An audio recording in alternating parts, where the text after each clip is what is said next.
they're going to Denver and they're at the bus to Fort Collins, right? Yes, they are. So, which I have done because I went to Colorado State, and let me tell you, Colorado State is not close to the airport. It's like at least an hour and 15 minutes with no traffic. I don't think anything's close to that airport.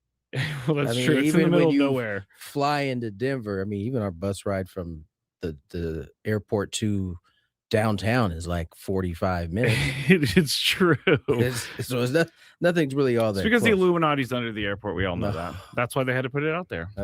Was that a conspiracy right there? No, that's just a good old-fashioned conspiracy. Nonetheless, kind of a slow day here in sports today. I did hear that Camp 44 has started. I believe that's where they get the guys down at the yard a little early, and they begin to start getting themselves primed for spring training, get a little head start. Believe it's just invite guys only, but nonetheless, I mean, that's just how much closer we're getting to the real thing. I said it last night, like time just continues to move too fast for me because I felt like we were just done with the season just a little bit ago, but it's invite only, you said, right? I believe so. I mean, like in terms of players, yes. Yeah, I would want to be on the list, and if I found out it didn't get invited, I would be. I mean, invite only. I mean, like invite only in terms of guys who are going to big league camp. Oh, okay. Like not like certain select guys that are on the big league team getting like Crew Schoolcraft. Yeah, no. I think it's guys who are going to be in big league camp. Gotcha. Kind of get a start for the pitchers. I gotta say, Joe does a really good job of getting the team together. He seems like he seems like a little bit of the glue. I think if it wasn't, seems like a little bit of the glue. He is the glue. If it wasn't last year, it was the year before where he got all those guys together, all the pitchers together to go out on the boat and have dinner and all that and spend some time together. But Joe is he's ready to go. I have a feeling because he has been sitting watching other people pitch for an entire year plus. He's ready. Yeah, he has indeed, and he spoke with Kevin Acee about just kind of where he's at in terms of what we can look forward to it's in spring. Remember, he missed all of the 2025 season, and it sounds like he's full go. According to the article, he said he was if the Padres had made it to the NLCS last year, he was going to potentially try and pitch. So if he was ready back then, he definitely said he was. He definitely said he was. But listen, I think best case scenario for him personally was that he didn't have to pitch last year. He was able to kind of work through some of the things. I know he said he was still kind of getting through even at that time as the Padres got closer and closer to maybe that being a possibility. But it's nice to have 44 back in that rotation again, especially considering some of the I don't want to lack of depth that they may have going into the season. I got it. So Jeff Sanders writes these really great pieces or articles on like each player and what they're going to bring into the season. And I got into this JP Sears wormhole last night, and I'm going to start talking about tonight around like 6:20 on the Skraby show. But I have to think that JP Sears is going to get a serious look at the fifth spot in the rotation and maybe even be the guy who starts on the fifth day of the season, because I was looking at his numbers. He pitched in a terrible park for most of last year. And then when he came to Petco Park, he was 2-1, kept the ball in the yard for the most part. If he pitches a lot of his games at Petco Park, I think he's going to be more effective. So maybe we have the pitcher right in front of us for the fifth spot. I mean, listen, I think early, just going back to Joe real quick, I think early on, he's probably going to have some type of pitch count, limitation, inning limitation. But once he gets going, man, I think the Padres are hopeful that he can kind of get back to being an innings eater that he was before. Yeah, I think there's no choice, really. I think that's certainly going to be true. I mean, how will Michael's knee king. That last game, he was, that knee was barking. Remember, he missed. That's what he missed the time for. It wasn't his shoulder. Yeah. When he came back, is the knee gonna hold up? He looked so good in that playoff game too. He did. He looked amazing. Like, for not having pitched for a while, he stepped right in and looked good. He did. So that's kind of the Padre spin. I guess there was one more. Was it what's my man's name? Keith Law. Yes. ESPN had his top 100 prospects. Padres with one. Ethan Salas. Yeah. Is it? And listen, I think Ethan is looking to have a bounce back year. He's kind of after a lot of the kind of hoopla early.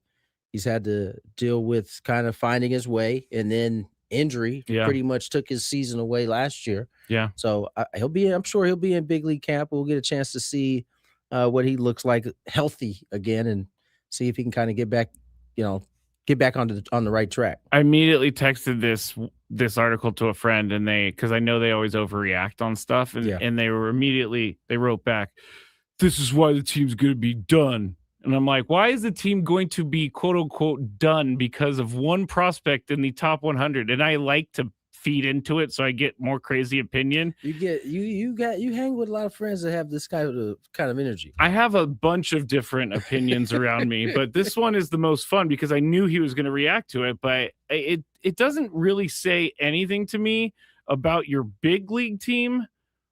When you have only one player in the top 100, the Pirates have and by the way, 90 players in the top 100. That can change on a whim. You can buy top 100 players. You know what I'm saying? You can get those. AJ has found ways to get those guys often. Yeah. So and I don't really understand why. Say a guy Bryce Eldridge. I guess he played only 10 games last year, but he's still considered like a prospect. By the way, speaking of real quick, kind of off topic, we're talking about AJ. Did you see the video of, I don't know who it was. I had the sound on that initially. They were asking Grupner about AJ's extension at the same place the Joe Musgrove thing was. There was some video out on that. Well, I have to go find that. Yeah. I have literally searched everything. I can't believe I didn't see this. I'm kind of mad at myself. I saw it maybe 2 days ago. All right. But interesting. Jim Bowden had something to say about this Yu Darvish situation. We're gonna get to that a little bit later, but just kind of going back to the Padres as we are kind of creeping closer. We got Fan Fest this weekend as we are creeping closer to spring training. I think that's one of the things you kind of look forward to early, right? When you get there, you start trying to figure out who are some of the kind of extra pieces that are going to fit into the puzzle. You mentioned JP Sears getting a look. I'm sure there's somebody that we're not thinking or we haven't got on our list that could be competing for that fifth spot. Waldron. Matt Waldron. Sure will get an opportunity. But then in the bullpen, Rodriguez is going to get a chance to kind of slide into that spot in that bullpen. He pitched very well down the stretch. Yeah, I think when we had Bradley. Bradley? Yeah, Bradley. Who do we have on it? Sam Dykstra came on, and he was like, "Yeah, that guy's ready for the big league." So he's going to insert himself into the. So the depth there, the depth in the bullpen is going to be at the very least what it was last year, I think. Yeah, I'm not worried about even with the absence of Robert, you can slide an arm like that. If indeed David Morgan doesn't become a starter, you got it. You still got some. So you got some depth in that bullpen still. And man, I'm forgetting everyone's name today. I usually remember people. Brian Hoeing. Yes. He, struggled with injury last year, so he could be back as well as a long relief guy, maybe. Rod said Merrill, Tatis, Pivetta, Vasquez, Morihone all working out on the field during the blood drive. Yeah. So, I mean, listen, those guys stayed down there getting work. But once you get to spring training, get them cleats on, get out that first team, full team, because I think the pitcher catchers are 11th, position players maybe the 13th, and so once you get that first full team practice, it's time to roll. All right, let's get to break. I have a lead on the video you're talking about. Okay, all right, let's get to break. Maybe when we come back, we get a chance to listen to that Grupner conversation, or you could get some of this Jim Bouton on Yu Darvish. He certainly kind of tries to paint the picture of the complications of just walking away from that kind of money. So I guess it's not as easy to be a great person and just be like, hey, here's all my money that I didn't earn. It's not that easy, apparently. No, apparently not. Let's get to break.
On the clock.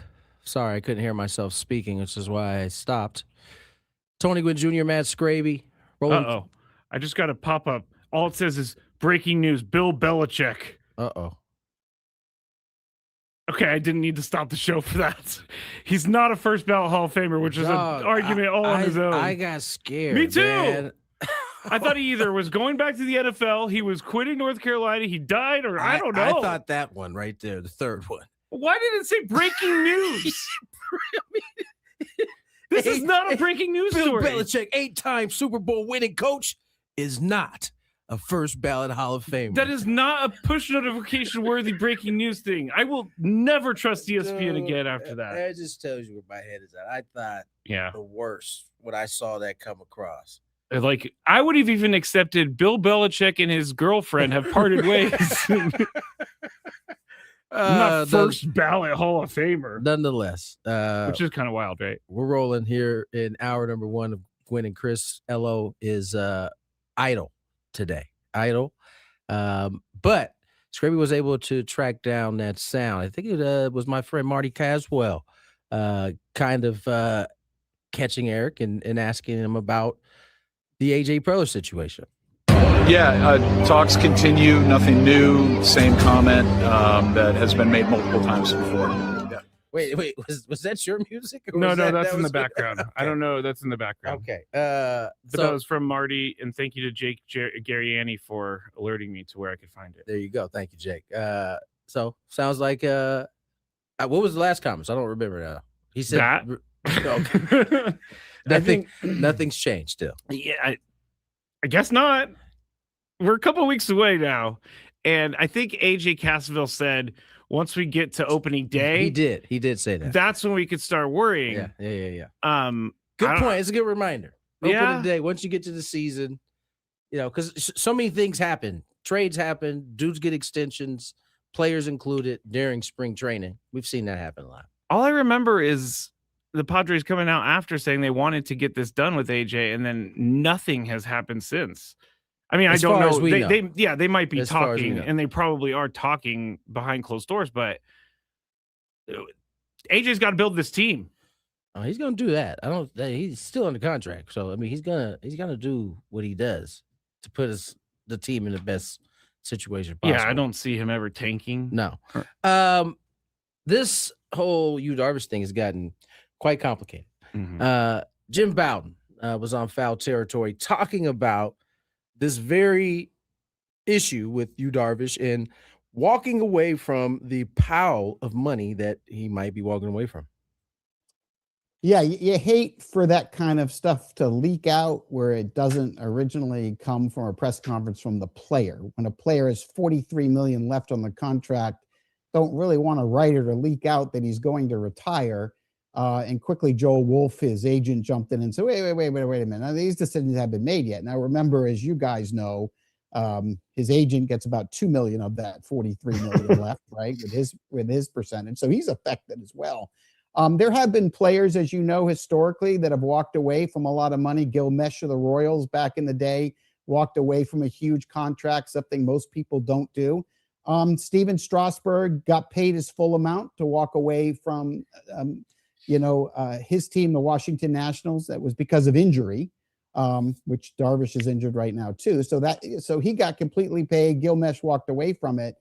But the Players Association historically doesn't want players to walk away for the guarantee money. They don't want to set precedent for the rest of the players that it's okay to do that. So there's a little pressure there. There's a little pressure from the agent and the money he's going to make. And then there is is there a compromise in the middle where if you do walk away, maybe you pay me half of what's left and I'll walk away from the other.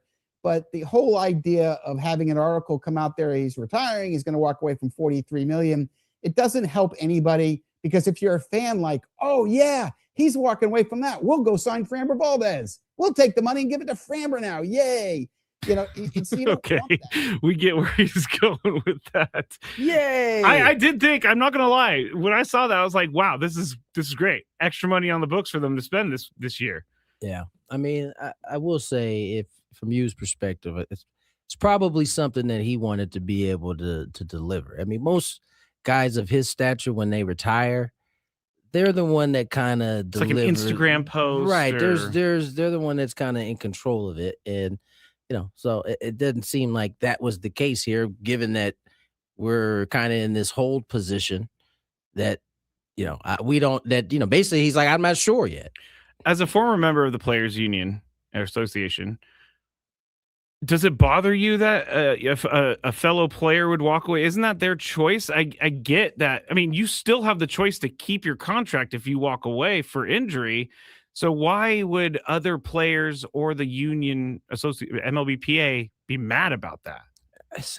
I think it's not like, oh, I'm mad that you. No, I know they don't want to set just, it so that like there's pressure to be put on these guys to walk away maybe without taking the money and things like that. Like, oh, look, Yu Darvish did it. Kind of that's what the kind of the job is of the union, is kind of protect the best interests of a player, the player as a whole, and not everybody, because if a guy of that stature, I mean, can do it. It'll be asked at the very lowest statures for in those same kids. And not everybody's in the position to be able to do that. I don't think they want players in that position. And yeah, it gets a little sticky as it has here. If this is part of what's the holdup is, but yeah, I mean, it's always been in the best interest of the player. In respect to Joel Wolf, Bowden made a comment saying that he's owed money too. Sorry, Joel, you've made enough money off of Yu Darvish. If he decides to walk away from his contract, then you should be happy about that. Can I just tell you something?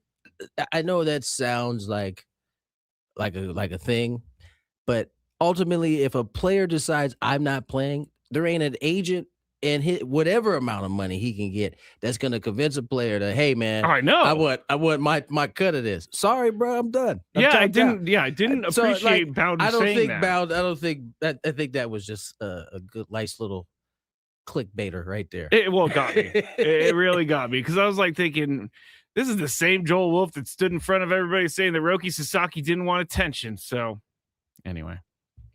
I was waiting for it to hit you. Did you see? So Nolan Arenado, he is going to be playing for the Diamondbacks this year. Yes. And we're going to talk talk about the National League West. Yes, it's so much fun to have Nolan Arenado. But I thought his comments were pretty interesting to AJ Pierzynski, because AJ Pierzynski said he played until he was 40. And when he was 38, he had a great year. 39, he had a terrible year. Are you okay? I don't think he's okay. I'll keep talking. But here's Nolan Arenado talking about what it's like to get older and trying to keep your career going. Yeah. I mean, it's not easy. I mean, the fact that you play till 40 is awesome. I don't think I'm going to want to do that. That's hard to do. But, your body, when you play a lot of games, as you know, and you know better than I do, being a cat, both of you guys being catchers, it's just the wear and tear on your body. I took my defense really serious, and I played hard on both sides of the ball. And I think there's some things in my offseason training program that I had to change that I felt I was a little late to recognize, that I'm hopeful that will come in fruition this year, as far as like taking care of your hips a little better, making sure your lower back is feeling good, your core is strong. I mean, I always kind of did that, but it was easier when you're younger. When you get older, it has to be like something you're super focused on. So I changed a lot of way I went about my business this offseason, changed my diet, and I feel better. I feel great right now. I've been working hard. There you go. He feels great right now, which doesn't make me feel great. I mean, it's interesting that even somebody of Nolan Arenado's status can get caught in that scenario. As he said, he recognized it late, but yeah. And it just goes to show you, man, that's how good these cats are. Like, they can just kind of get away with doing it. And as he said, you're doing it, but as you get older, and this is something even I had to learn, right?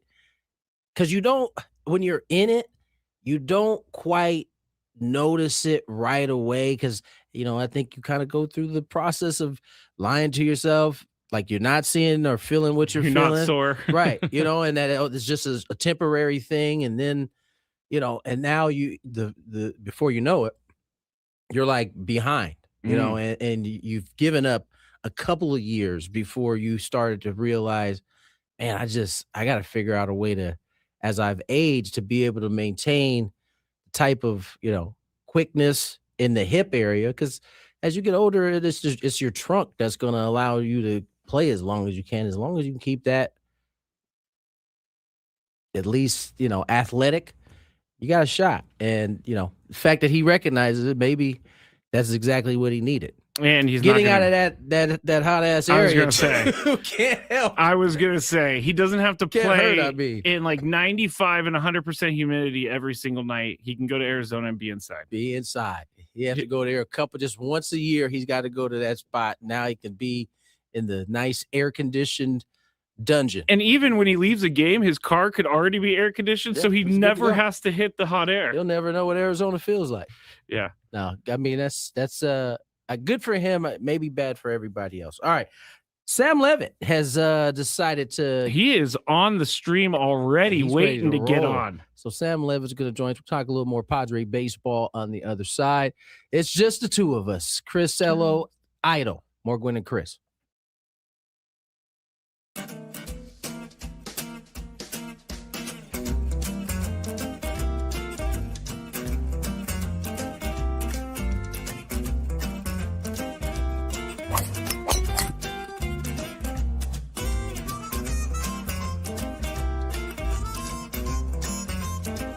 These things, it even tells you, hey, there's a canyon over here, don't hit it here.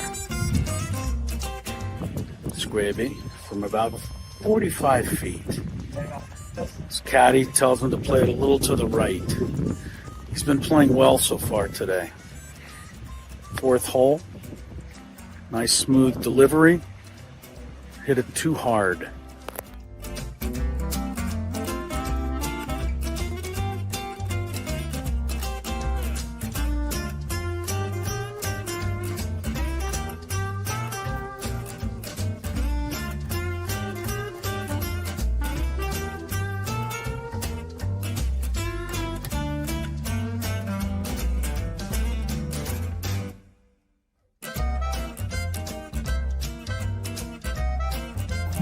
Sasquatch. So Chris says that he can't play golf, but this is the second birdie putt he's made for us. This time it was like 20 feet. Thank you very much, Greg. But once again, you're hitting some very nice shots as well. I'm not usually complimentary to you, but can't help but be complimentary. Your shot making today. With my what? Your shot making. You hit some.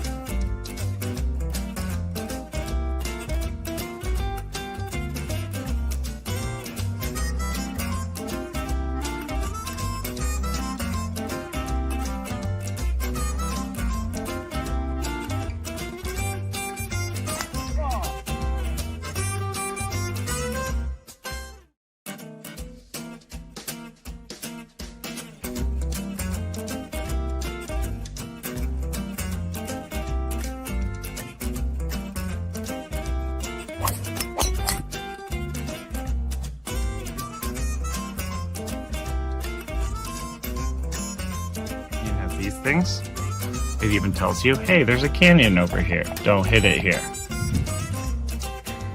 Skraby from about 45 feet.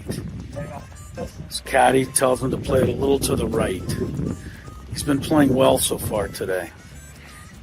Fourth hole, nice smooth delivery. Hit it too hard.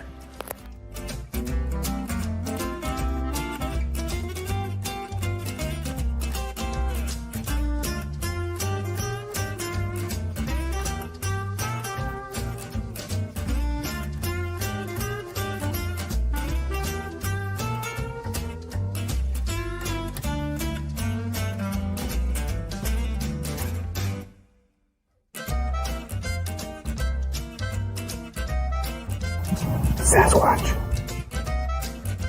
So Chris says that he can't play golf, but this is the second birdie putt he's made for us. This time it was like 20 feet.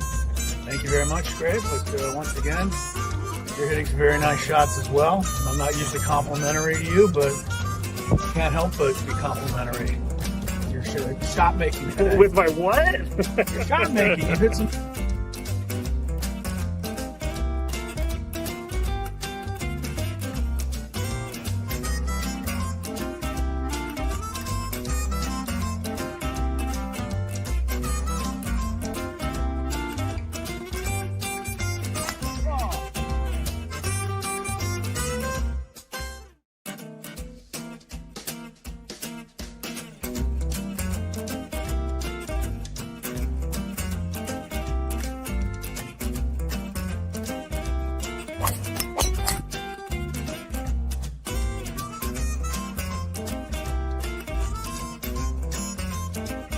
these things. It even tells you, hey, there's a canyon over here. Don't hit it here. Skraby from about 45 feet. His caddy tells him to play it a little to the right. He's been playing well so far today. Fourth hole. Nice smooth delivery. Hit it too hard.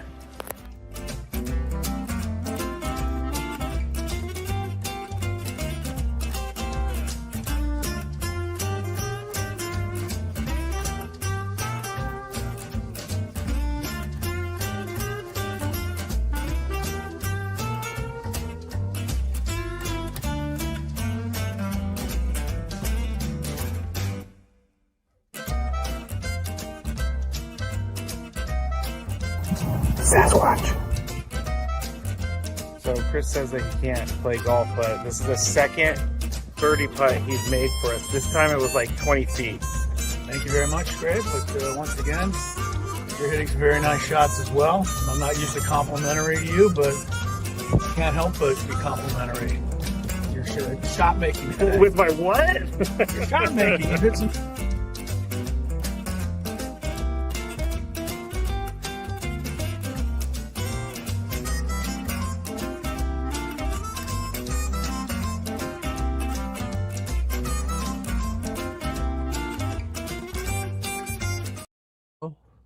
Sam Levitt stepping in, talking a little Padre baseball. I got to ask you, Sam, I know you are our runner-up this year in fantasy, or was he the winner? I was the runner-up. Runner-up. Chris Ella was very, very upset that I did not send him a congratulatory text message. Very upset. In fact, he brought it up when I saw him.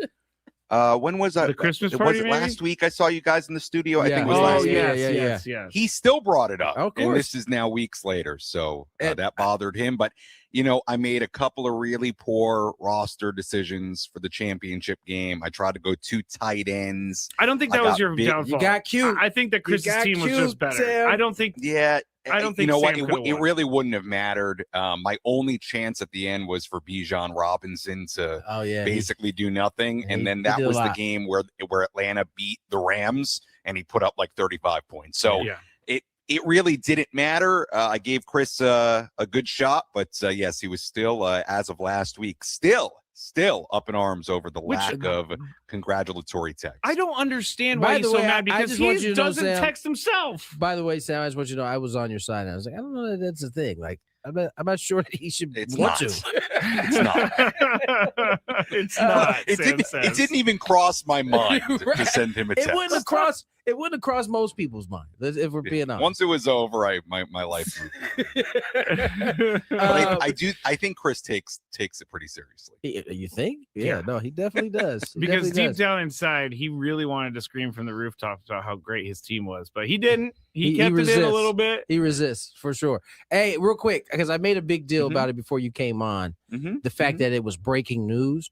But what do you think actually about Bill Belichick? Because after I actually thought about what that meant, it is kind of mind blowing that the dude has like 6 Super Bowls is not a first ballot. Well, Hall of Famer. apparently that's what he said when he found out he wasn't getting in. He said 6 Super Bowls isn't enough. we don't. That's what we heard. That's what his associate told people. Okay. Whatever. Yeah, but Sam, what do you think? Yeah, it is weird. And then when I just quickly read here that it only takes 80% of the vote to get in, I think is what I read here. You need 40 out of 50 votes. So that would seem to be a pretty low benchmark to reach. So who knows? You look, he's not. Bill Belichick right now doesn't appear to be super duper popular for whatever reason, maybe amongst his peers. So maybe that's hurting him, but I would say it's pretty ridiculous, especially when you only need to get 80% of the vote. Yeah. No, that is certainly weird. Man, Certainly there's weird. so There's some much haters out there, it pettiness seems like. involved in Hall of Fames, like the, Well, the look, baseball Hall of hey, Fame. it will always, and we'll see if he coaches in the NFL again.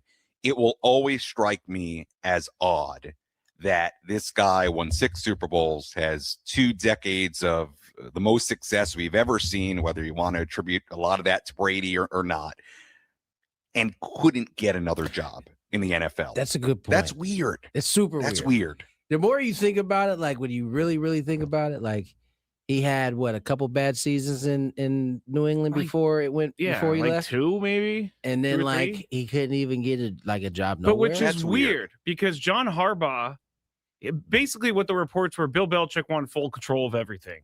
And John Harbaugh said, I want full control of everything. So people are willing to give John Harbaugh a job, but not Bill Belichick. Who, by a the job. way, has bounced back and forth for I mean, this is his second stint in the NFL. Yeah. So I don't know. Go figure. All right, let's talk some Padres. Sam, it's getting closer and closer, man. Camp 44 has begun down at Petco. We got pitchers and catchers reporting February 11th. Mhm. How are you feeling about this team? As are you? I tell you what. Better question. What are the question marks for you as you head into this spring training? Yeah. Well, before I get to those, and we have plenty of time here to chat. Before we get to my question marks, because I know you guys will appreciate this, I leave 2 weeks from yesterday, so we're getting there. We're under 2 weeks away from departing for Peoria. But if you needed reasoning as to why spring training can't come soon enough, I'll give you a little insight on my day here. I went to the grocery store. Have you heard about this viral Japanese cheesecake? Have you seen this? I haven't dug into TikTok? it, but yes, I have seen references. Okay, so this is what people are doing. I may make a video about this and put it on social media. What people are doing is they are taking yogurt, I think Greek yogurt. Now I think this is some sort of Greek yogurt. Siggy's. Yeah. Yes. Might be, it's called different, like Icelandic, but I saw people using this. So they take Greek yogurt and then they take Biscoff cookies, which I love. I love getting Biscoff cookies on the plane. They put the Biscoff cookies in the yogurt, let it sit overnight. So they dunk them in the yogurt, let them sit overnight in the fridge.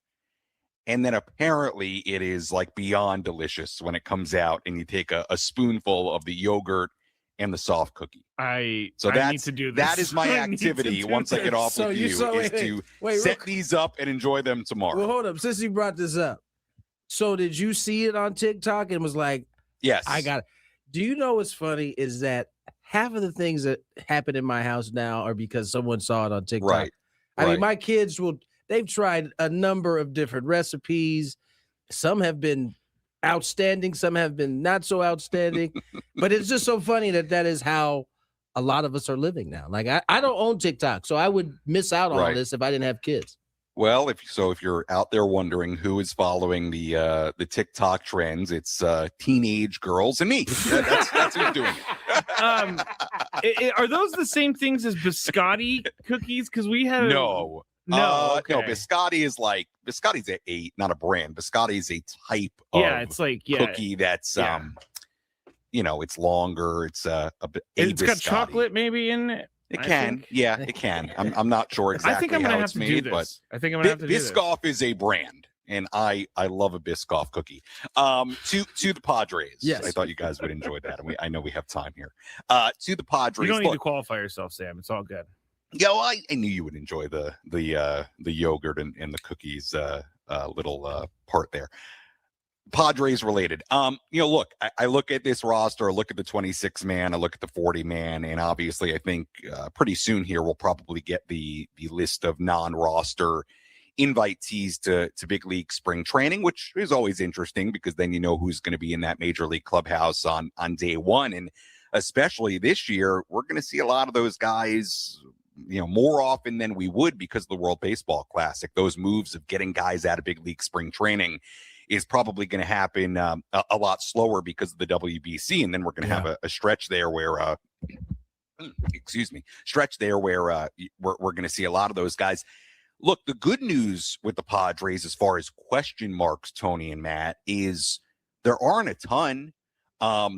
This does not strike me as a roster where you're looking around right now and there's 6-7 holes on the roster where you have major question marks. There are obviously some big ones. I think lineup wise, you look at second base, first base, DH, and you wonder how that's going to be configured, right? Let's assume for a second that Jake Cronenworth is back playing first base.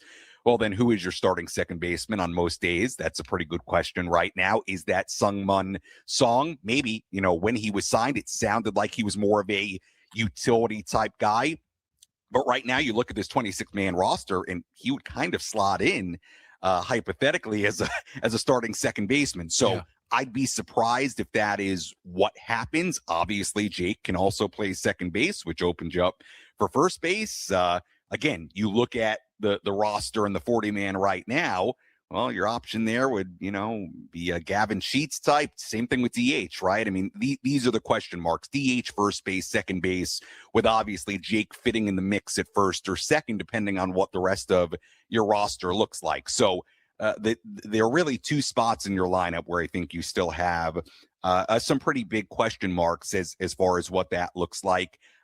Is that going to be somebody who is already on the 26-man? Is that somebody who's going to be a non-roster invitee? Is that, as we know with AJ Preller, is that somebody we're not even thinking of yet that's not signed? I mean, that's the thing. I mean, think about the last two spring trainings. Jerks and Profar was not there on day one. Nick Pivetta was not there on day one. And both those guys, you could argue, in those individual seasons, had the biggest impact of anybody.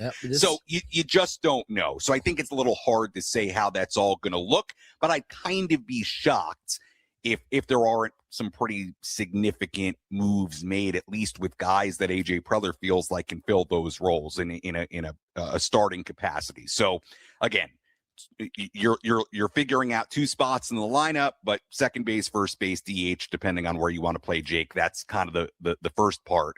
Obviously, the back end of the rotation. I mean, look, I feel like I'm in a spot, and Tony, I wonder if you agree, where I would pencil in Randy Vasquez into that 4, which gives you Joe, which gives you Pivetta and King and Vasquez, and that's a great place to start.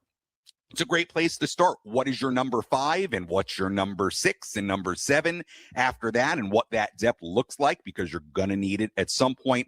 That's obviously a big question. The good news is your outfield is pretty much set. Sure, we can go over what the bench looks like and a fourth outfield type, but it's going to be Laureano, Merrill, and Tatis. That's a really good place to start for an outfield. And then I would say the other, and I know I've kind of gone down the roster here, but the other, I think, pretty significant question mark to me, Freddie Fermin is going to catch most days.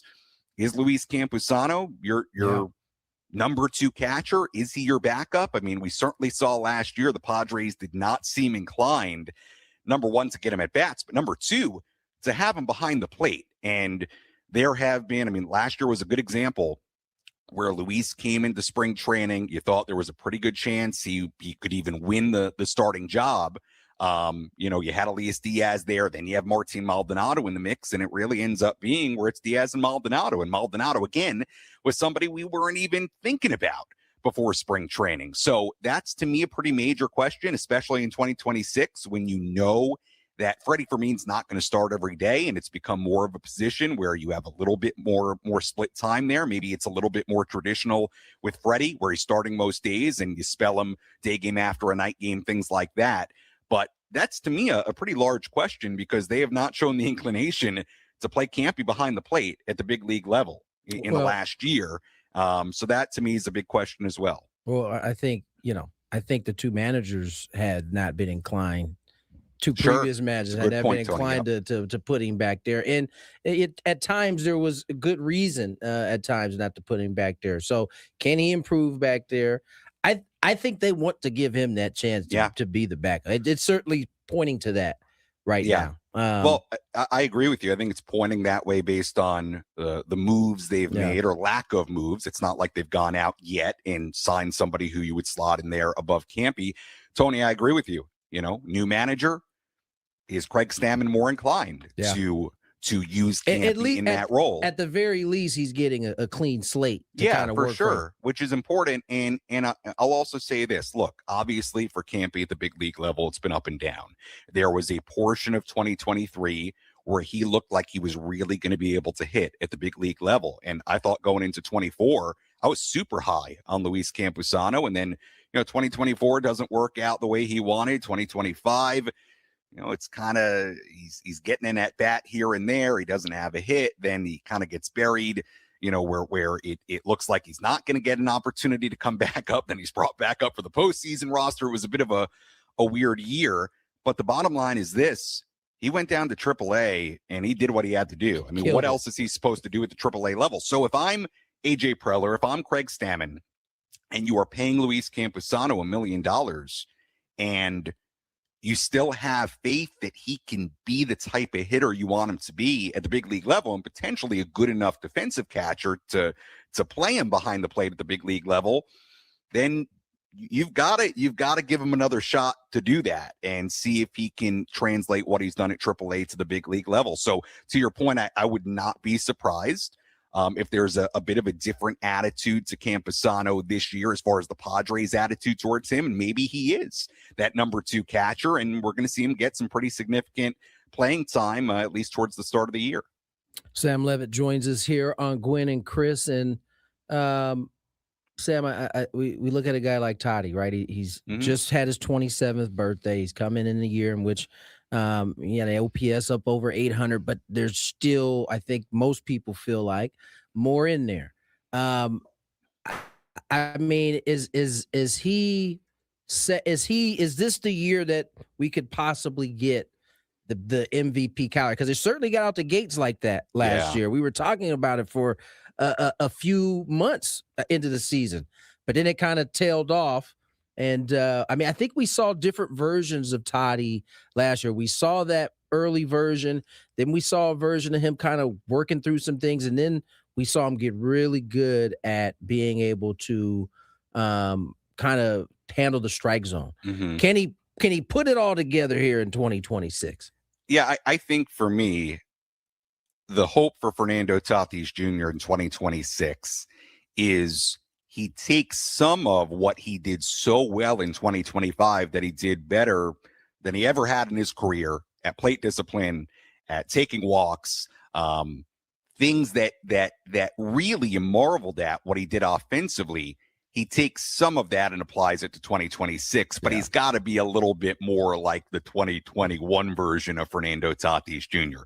25 home runs, 71 RBIs. Look for Fernando and what this lineup needs from a run-producing standpoint. Yeah, I think it's safe to say, and I think it's fair to say, you need a little bit more. You want those numbers to be in the 30s and 100s instead of 25 and 71. You're not saying that he can't walk anymore. You can't say, that he can't have the same type of plate discipline he had last year, but I think it's got to be a mix. Do you move him down to get to that? I mean, do you give him more opportunity? I mean, is there anybody on the roster right now? The bottom of the lineup is going to have to be, yes, don't get me wrong. He's going to have to take that next step. Yeah, but it's a good point.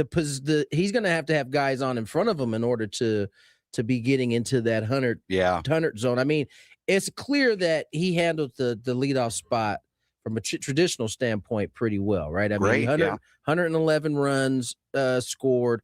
He's getting on base. Those guys behind him are having an opportunity to drive him in.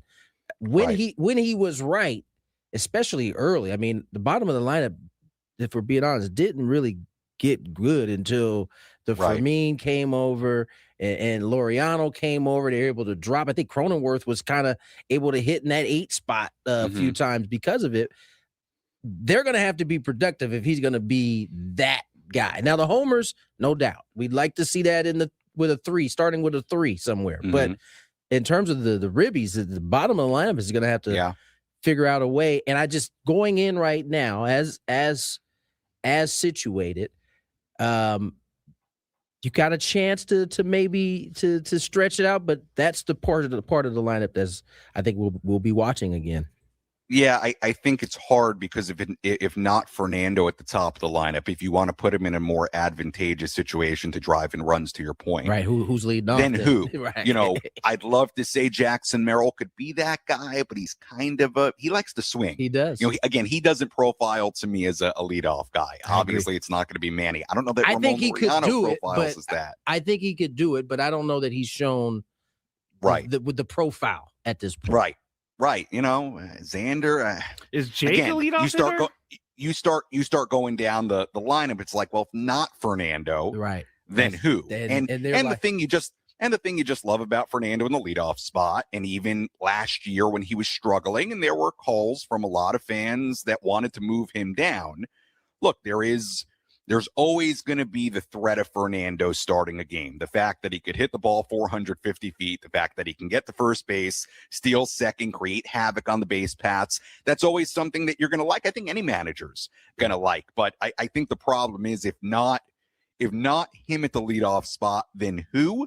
But if the Padres viewed it as, hey, we got to get him down in the order a little bit to create more run producing opportunities for him, then, you could try whatever. I mean, I don't know. Maybe you put Xander Bogaerts up there and see what he can do. Tyler on the chat was saying Xander Bogaerts, and he can steal some bags if he gets on base at the leadoff spot. He's not really at a point in his career where he's hitting for power. So why not try? He only had one game at leadoff last year. Listen, I think that it all takes some cooperation, and I'm sure Stam is more than open to trying something, if indeed that is the idea, is to try to get Toddy more opportunities. Sam, man, we appreciate you stepping in, man. I know it's about to get thick for you here in the next couple of weeks. Yes, we will be full spring training mode. So you'll see me on the backfields with my phone and peeking through the chain link fence. When did you say you're leaving? I leave 2 weeks from yesterday.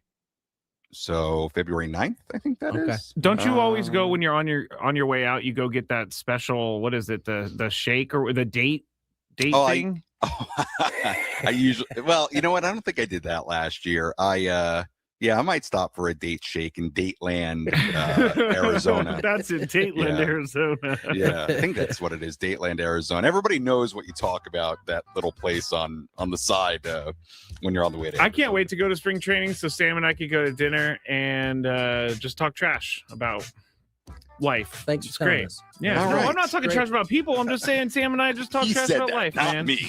He said that. Great not information. Me. Great information. Thanks. Let's get to break. I love everyone and everything. That's what he says. Okay. That's what he says. More Gwynn and Chris on the other side.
3:01 on the dial. Thanks to Sam Levitt. Got to talk a little Padre baseball. Skraby, what are you doing right now? You look like you're busy. I'm changing now. We got the right screen up. Oh. Why? What's going on? I don't know. You want to hang out? You just look like you weren't paying attention, so I was trying to catch you off guard. No, I was trying to fix the camera angle. Tomorrow, we'll get Alden Gonzalez on. Talk Cool. a little Major League Baseball. We also Beto, have Brett Sableski. And we got Brett Sableski tomorrow. Talk a little, I guess, early matchup of this Super Bowl. We got about a week and a half before we the longest week and a half in football history. No doubt about it. He said that he was going to go to the Senior Bowl because he always goes to the Senior Bowl, but the weather has made it so terrible that he wasn't able to get there. So he said he had plenty of time to discuss with us. It looks like it looks crazy. And I'm driving down here today, and there was a part of me that felt a little bad for the rest of the country because I'm like, it's 72 degrees right now. Yeah, there's not a cloud in the sky. I mean, I feel bad in like the kind of way that, like, man, I wish you guys could have 76. I'm not actually feeling bad because my wallet, my wallet tells me that I pay to live here. So, but I think I could go live in like Montana if I really wanted to. Yeah, you freeze your behind off there. Montana actually. Are you good with the cold? Is that your thing? I wouldn't. I'm good with the cold. Yeah. I'm pretty.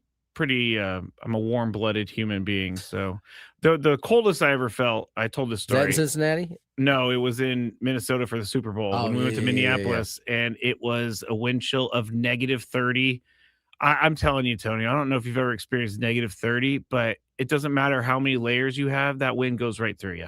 I haven't experienced. But you've experienced cold, and you know what I'm talking about. No, but that's negative to me is like on a whole different wavelength. Like, I've never been in like anything below 20.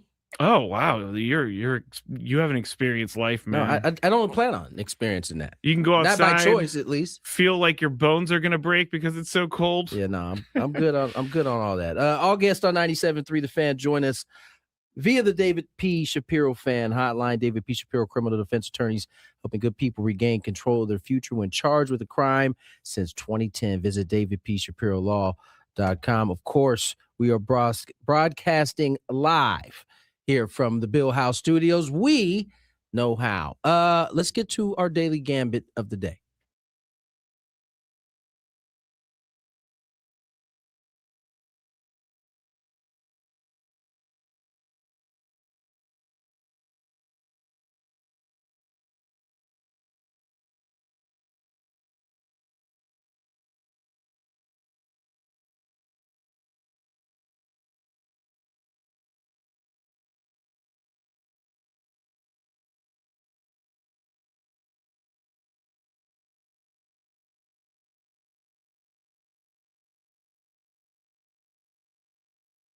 Daily Gambit is our daily sports betting segment here on Gwynn and Chris. Please, everybody, gamble responsibly. Kayla says, I don't ever want to live somewhere that snows. I would be a horrible person. I would be too. I'm with her. I'm with him.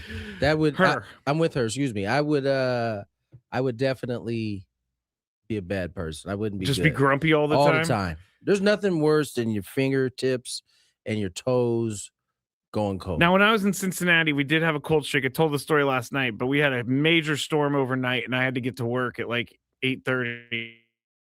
And I went outside at 7:30, and it took me an hour, 45 minutes to an hour to dig out my car. And then once I dug out my car, I couldn't get out of the spot because it was too slippery. I was going uphill. I just couldn't go anywhere. I just was like spinning the tires. So you just I called work. I was like, I can't get in. They're like, yeah, a lot of us can't get in, so you're good. But I was the Californian outside, like cursing the snow, like lousy snow. I remember, well, maybe a couple years ago, we went up to Big Bear, and it had snowed a lot, and so I had to put chains on the car for the first time. Oh man, I'm sorry. I don't wish that on anybody, man. No, did you all of your fingers end up bloody? They didn't end up bloody, but they felt like they should have been. It felt like they should have been just leaking all over the place. When we were kids, we used to go to Tahoe all the time, and my dad one time, like in a storm, changed put the chains on. This is like early 90s, so these are chains. Like, and he cling, comes back cling, in. cling, Yes, cling. he comes back in, and it was like his fingers had been removed. The poor guy had to take off his gloves. Yeah, that's like an often occurrence when you live in a place like that. Like, I couldn't. You know what he bought right after that? A 4-wheel drive car, so we could go up there. Yeah. Gotta have that. Yeah. Anyway, all right. So yesterday we made some bets, and we're gonna start with Arizona -1.5 at BYU. This was a pretty good game. All of us picked Arizona. Arizona ended up winning 86-83. Yeah, that was their first like big road test there, and they look good. I thought it got a little dicey, but I thought they controlled that game for the most part. Like even against a good team like BYU, they're gonna be tough to beat. Yes. Over under 166.5 points total. You guys went under. I went over. They had 169 points. Lakers -1. What was the number? 166.5. So I won. He won. Lakers -1 over the Bulls. Chris went Bulls. We went Lakers. Lakers win 129-118. Looking like a pretty good team, I must say. Rounding into form. 3-1 on this 8-game road trip right now. Okay, let me ask you a question. If baseball is a marathon, what is the NBA? Marathon. A marathon. Yeah, okay. 82 games doing what they do. So I can't be angry at quarter way in the season if it like baseball. I can't judge a team by the quarter of the way through the season.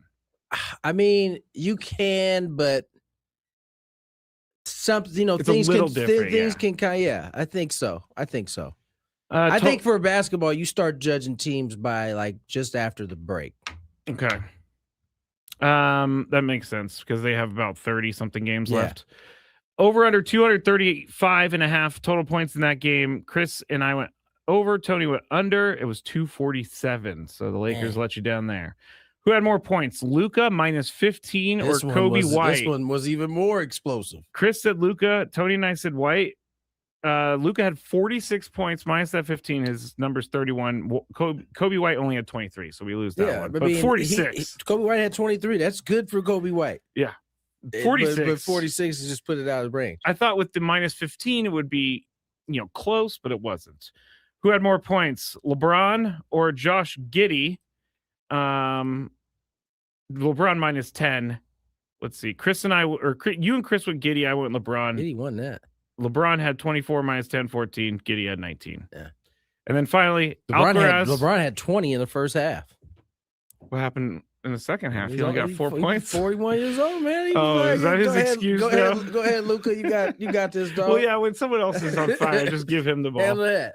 Alcaraz -6.5 games against Alex de Minaur.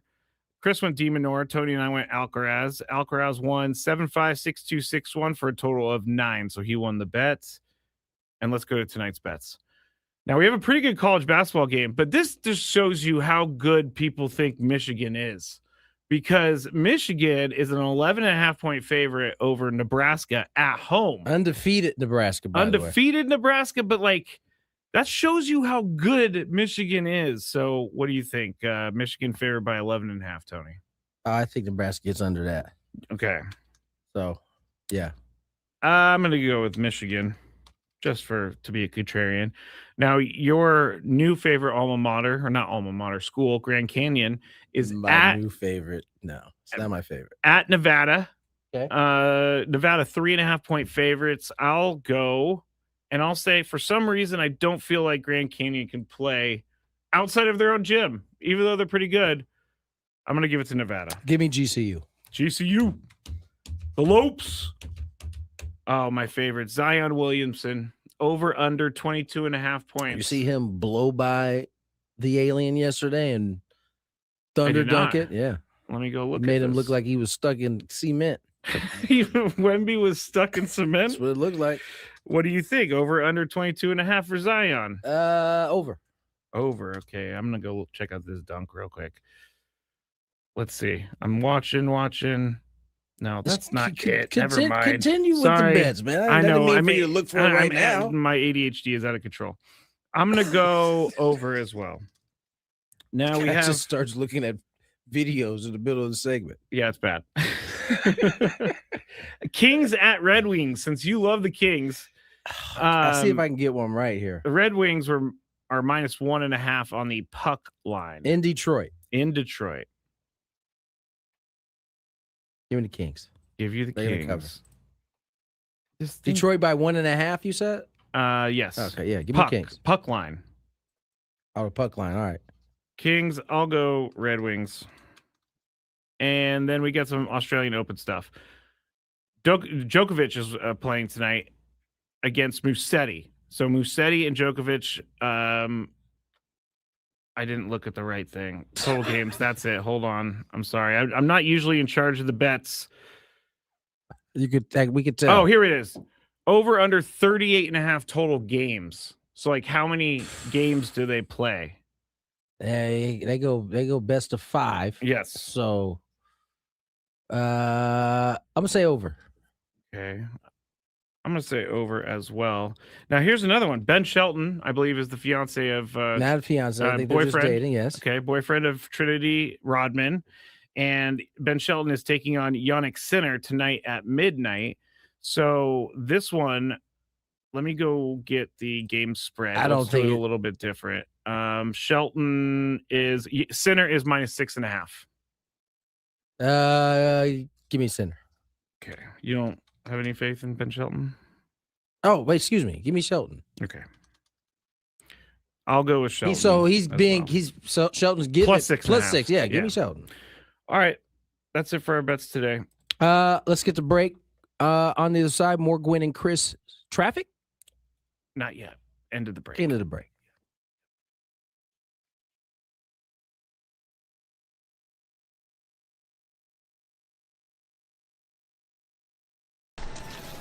What are we doing, guys?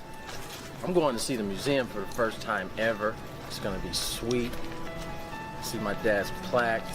See where Trevor's plaque is going to be. It's going to be pretty dope. Chris, I'm going to go to the Hall of Fame for the second time because I went earlier today, but I'm going in to see Tony go into the Hall of Fame. So all the way straight and back left. Straight back left. Straight on that back wall. This one? Yeah. How you feeling, Tony? I don't know how I'm feeling right now, honestly. Excited? I'm definitely excited. Hello, Eric. How you doing? Pretty good.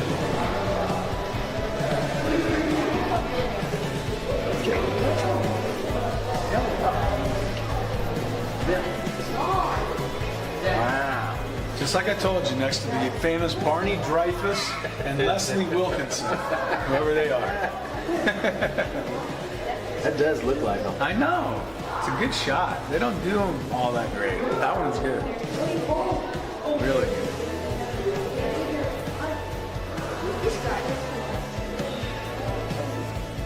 I missed a year. 300. Must have been bad. Huh? I used to be. Not anymore, though. Oh, it's so cool. What team did you play on? I can give you a long list of them. Brewers, Padres, Dodgers, Phillies, Nationals. What position did you play? I played outfield. This was my dad.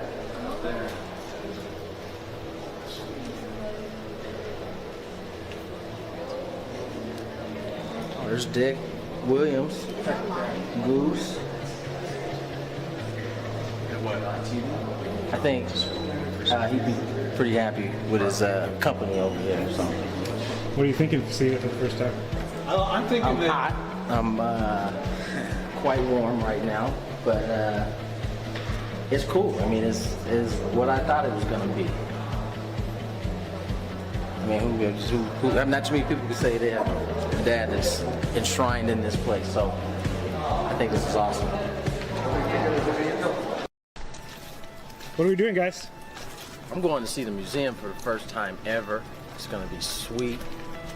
See my dad's plaque. See where Trevor's plaque is going to be. It's going to be pretty dope. Chris, I'm where going do to you go to the Hall of Fame for the second time because I went earlier today, but I'm going in to see Tony go into the Hall of Fame. So all the way straight and back left. Straight back left. Straight on that back wall. This one? Yeah. How you feeling, Toby? I don't know how I'm feeling right now, honestly. Excited? I'm definitely excited. Hello, Eric. How you doing? Pretty good.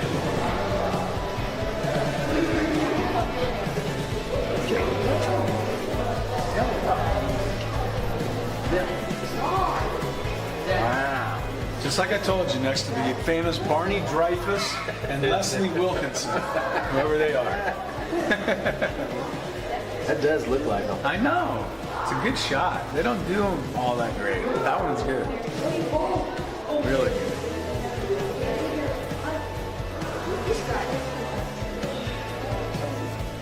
I missed a year.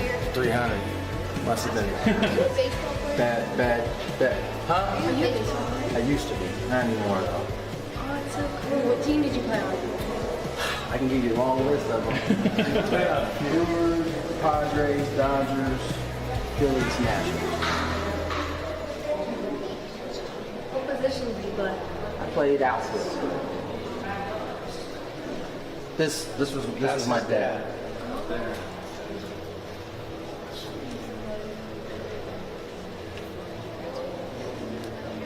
Oh, there's Dick Williams, Goose. I think he'd be pretty happy with his company over there. So. What are you thinking of seeing it for the first time? I'm thinking I'm hot. I'm quite warm right now, but it's cool. I mean, it's what I thought it was going to be. I mean, not too many people can say they have a dad that's enshrined in this place. So I think this is awesome. What are we doing, guys? I'm going to see the museum for the first time ever. It's going to be sweet. See my dad's plaque. See where Trevor's plaque is going to be. It's going to be pretty dope. Chris, I'm where going do to you go to the Hall of Fame for the second time because I went earlier today, but I'm going in to see Tony go into the Hall of Fame. So all the way straight. 3:18 on the clock. Tony Gwynn Jr., Matt Skraby, Chris Ello, Idol.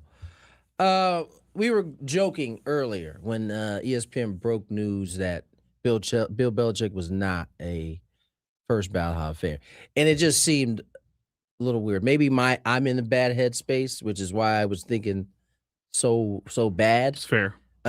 However, there's more like information coming tonight. So first, Adam rolled in here like maybe a segment after that, and was telling us about Bill Polian and allegedly Tony Dungy. I didn't see Dungy's name in the most recent tweet. I did see Bill Polian. Bill Polian, definitely, apparently a Colts guy. This was initially according to Adam. I hadn't seen it anywhere else. Mm-hmm. So, a lot of times when Adam sends stuff to me, I kind of take it with a grain of salt.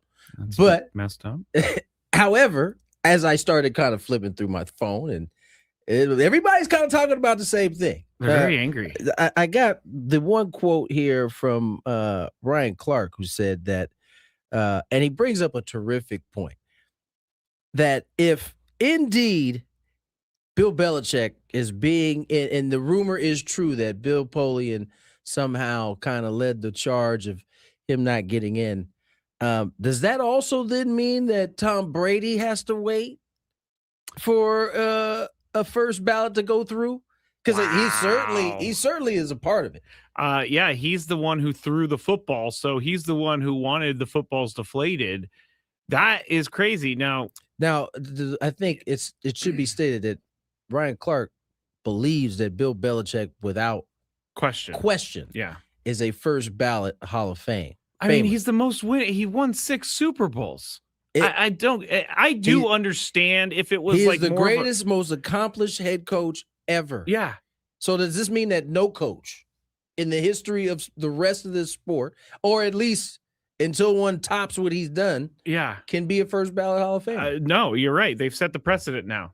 Head coach Adam That's sent me something wild. earlier that there's only been 3 first ballot head coaches in history: Tom Landry, Chuck Noll, and Don and he's Shula. done more than all 3. Yeah, I mean, but he deserves to be on that list of names. For When sure. we're talking about He is on that list of names, but except for the Bill first ballot Polian's part. list doesn't have him on that. They say, this is another thing that I've heard secondhand through my boss. What? They say that indeed what's being held against him is Deflategate and what was the other one? Cheating scandals. The videotaping. I could totally see it happening. It's just wild to me. I could totally see it happening. Like, there's so many egos involved in all of these sports. I mean, baseball's the prime example. Bill Polian was getting his behind whooped by Bill Belichick in those leg days. I mean, matter of fact, apparently he's never days, forgotten. He's still mad about it. I don't get this. I think it's a disservice, but I do think Ryan Clark brings up a great point.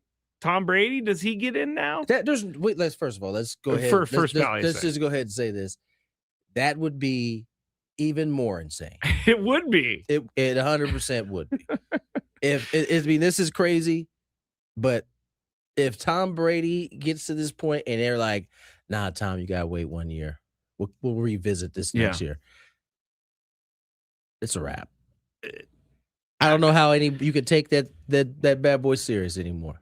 This is already going to be kind of, I think, as it kind of settles in on your head. I think this is the problem. This is part of the problem with how fast and how much the news can change your opinion. I mean, you almost, because of all of the ridiculousness that that Belichick has been involved with North Carolina, different weird reports, whether they were true or not, it has changed the perception of Bill Belichick. At one point, and maybe it was his last couple of years in New England that changed everybody's perspective, because that's when the hit pieces started coming out a little bit.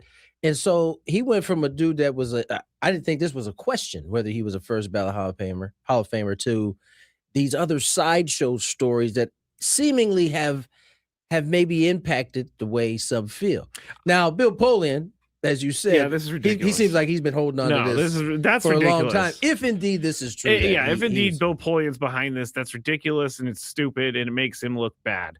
I can understand why you would bring this up as a reason to not let him in first ballot Hall of Fame, because the team was punished.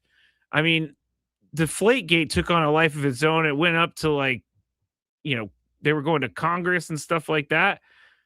I can understand why someone would say, hey, we need to wait a year on him because he was involved in some scandals. I can't see that. I'm not saying that I would vote for it. You could take those away and he would still have 4 of them. Well, if we're going to take those away, then do we hold anyone accountable in the Hall of Fame now? Who did you hold accountable? I guess OJ's in the Hall of Fame still. That Point part. made. Point That made. part. Yeah, I don't know. Tom Brady's Tyler said his eyebrows would go even farther up on his head if he wasn't. You know what? The mere fact you said I could visual his eyebrows have gotten up. I mean, Tom is looking young. I think he's had some work. I think he's had some work. You think he's had some work? I do. He like Tom. Not Botox. Yeah, Botox. I don't think he's got like a facelift or anything like that, but Tom looks like he's de-aging. Hey man, he's just eating right. He's Benjamin Buttoning everywhere. He got the TB12. I mean, but he's eating Pizza Hut all the time, so what? No, his commercial. Have you ever seen his Pizza Hut commercial? Oh, the new one. Yeah, I did see that. Yeah, he's one. like, I miss saying hot. So I joined up with Pizza Hut.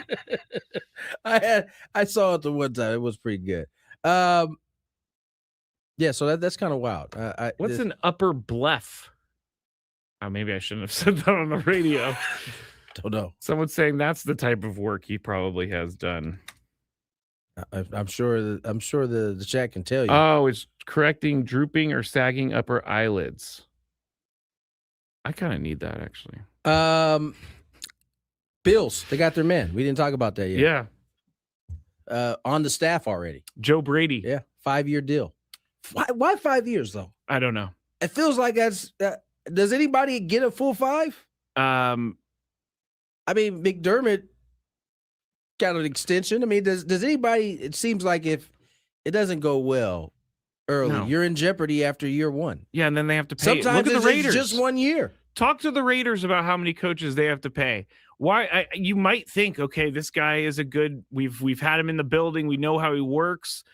We're going to give him a 5-year deal. What if he's a terrible head coach? Yeah. And then you need to go in another. This just tells me the Bills owner made a very emotional decision. Well, it also tells you that he doesn't get it. That they got a lot of money.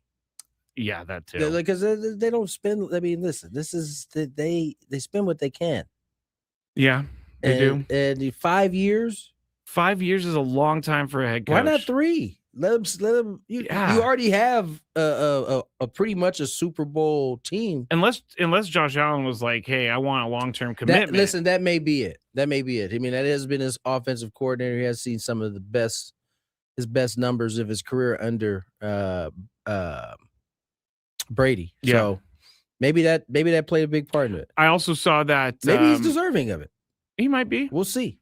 I also saw that Brian Dable is rumored to be the offensive coordinator for the Titans. So they brought in Robert Saleh, head coach, Brian Dable, offensive coordinator for the Titans. I like that. I like the Mike McDaniels. In charge for the Chargers. Yeah, I do. That might be crazy. I was watching something and they were pointing out all the different motions that the Dolphins have run over the years, and they were like, Jim Harbaugh's not going to be able to keep track of these plays. He's just not. There's just so much motion. He might be getting out of the way of that offense completely. It might not be the worst thing in the world. He's definitely going to want.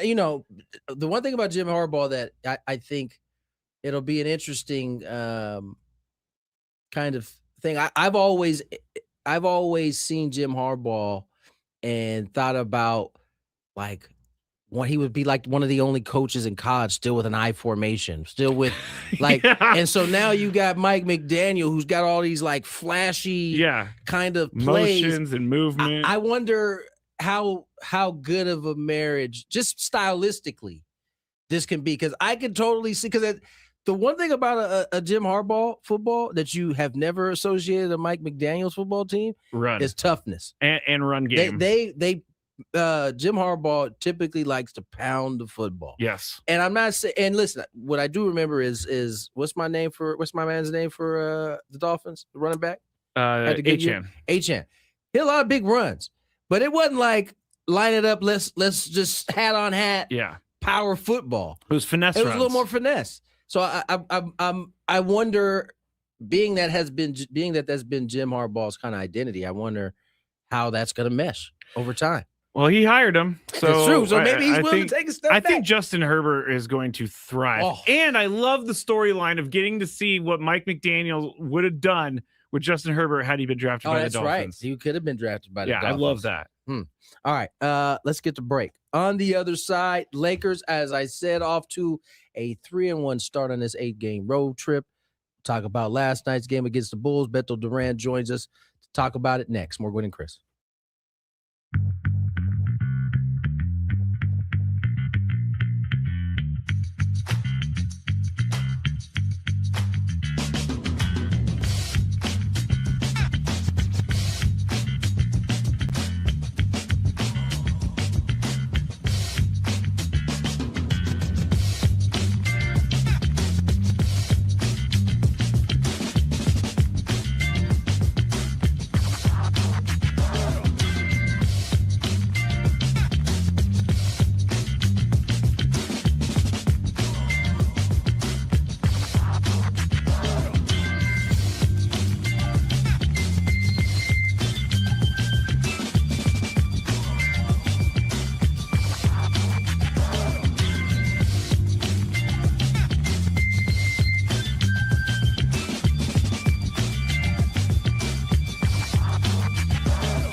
3:35 on the clock. Tony Gwynn Jr., Matt Skraby.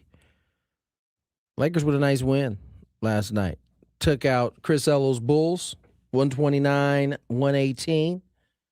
LeBron James went off in the first half. 20 points. Yeah. Basically was at one timeout was telling the whoever, I think it was JJ, give me the ball. That's how good he had it going. Now he only scored 4 points in the second half, but that's all he didn't need to score. Really, those four, because Luka Doncic was going ham. Yeah, he handled. He handled. Big night. 40 what? 46. 46. Very nice win for the Lake Show. And they continue the road trip. Beto Duran will join us here shortly to talk a little bit more about the Lake Show. Things have calmed down a little bit. It was, per typical, really, Laker in Lakerland. It's been relatively quiet in terms of drama. But got last week. Got a little bit of it last. That's what I'm saying. And up until last week, they're really been kind of quiet over the last year. That kind of ended with the Baxter Holmes piece. Yeah, but you sent an interesting take on it about Rachel Nichols was saying that it probably would we be having this conversation if it was indeed Jerry Buss moving this way? Yeah. And I thought a lot about this, and I don't think it would. You don't think it would? No. You think we'd all be like, Jerry is I don't think it's because Jeannie is a woman. You don't? Fully. Okay. I think there is a part of that for sure.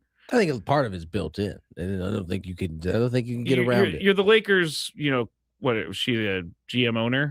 No, she's the one. The one. Yeah. You're gonna get criticism. The chairman, I believe is how it was titled. Do I think that we would be making such a big deal about it if it was Jerry Buss? No. I think this is business as usual for Jerry Buss. But when Jeannie Buss does it, it is a little bit of a double standard. So there is a little bit because it's a woman. Yeah, and I said that okay, it's. right. I don't believe it's fully because she's a woman, but I believe it's definitely there. Plays a part. It definitely plays a part in it. Yeah, I don't disagree. Nonetheless, things have quieted. So the point that Rachel Nichols brought up that I thought was still pretty. She got every single sibling a half a million. Was I know $500 million? I think it was $500 million. $500 million. It's.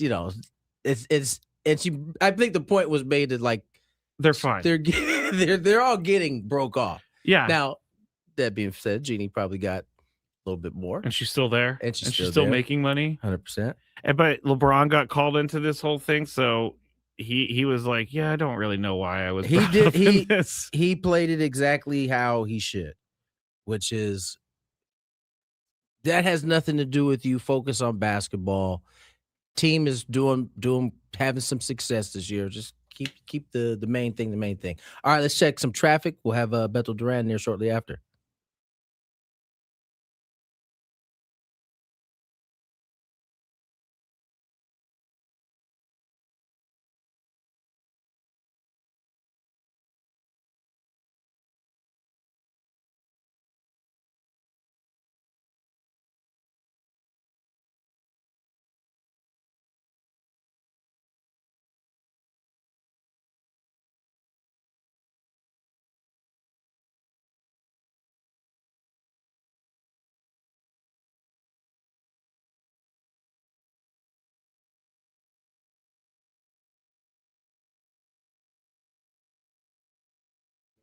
All right, Skraby is loud talking in the background, getting Beto ready. I have no other choice.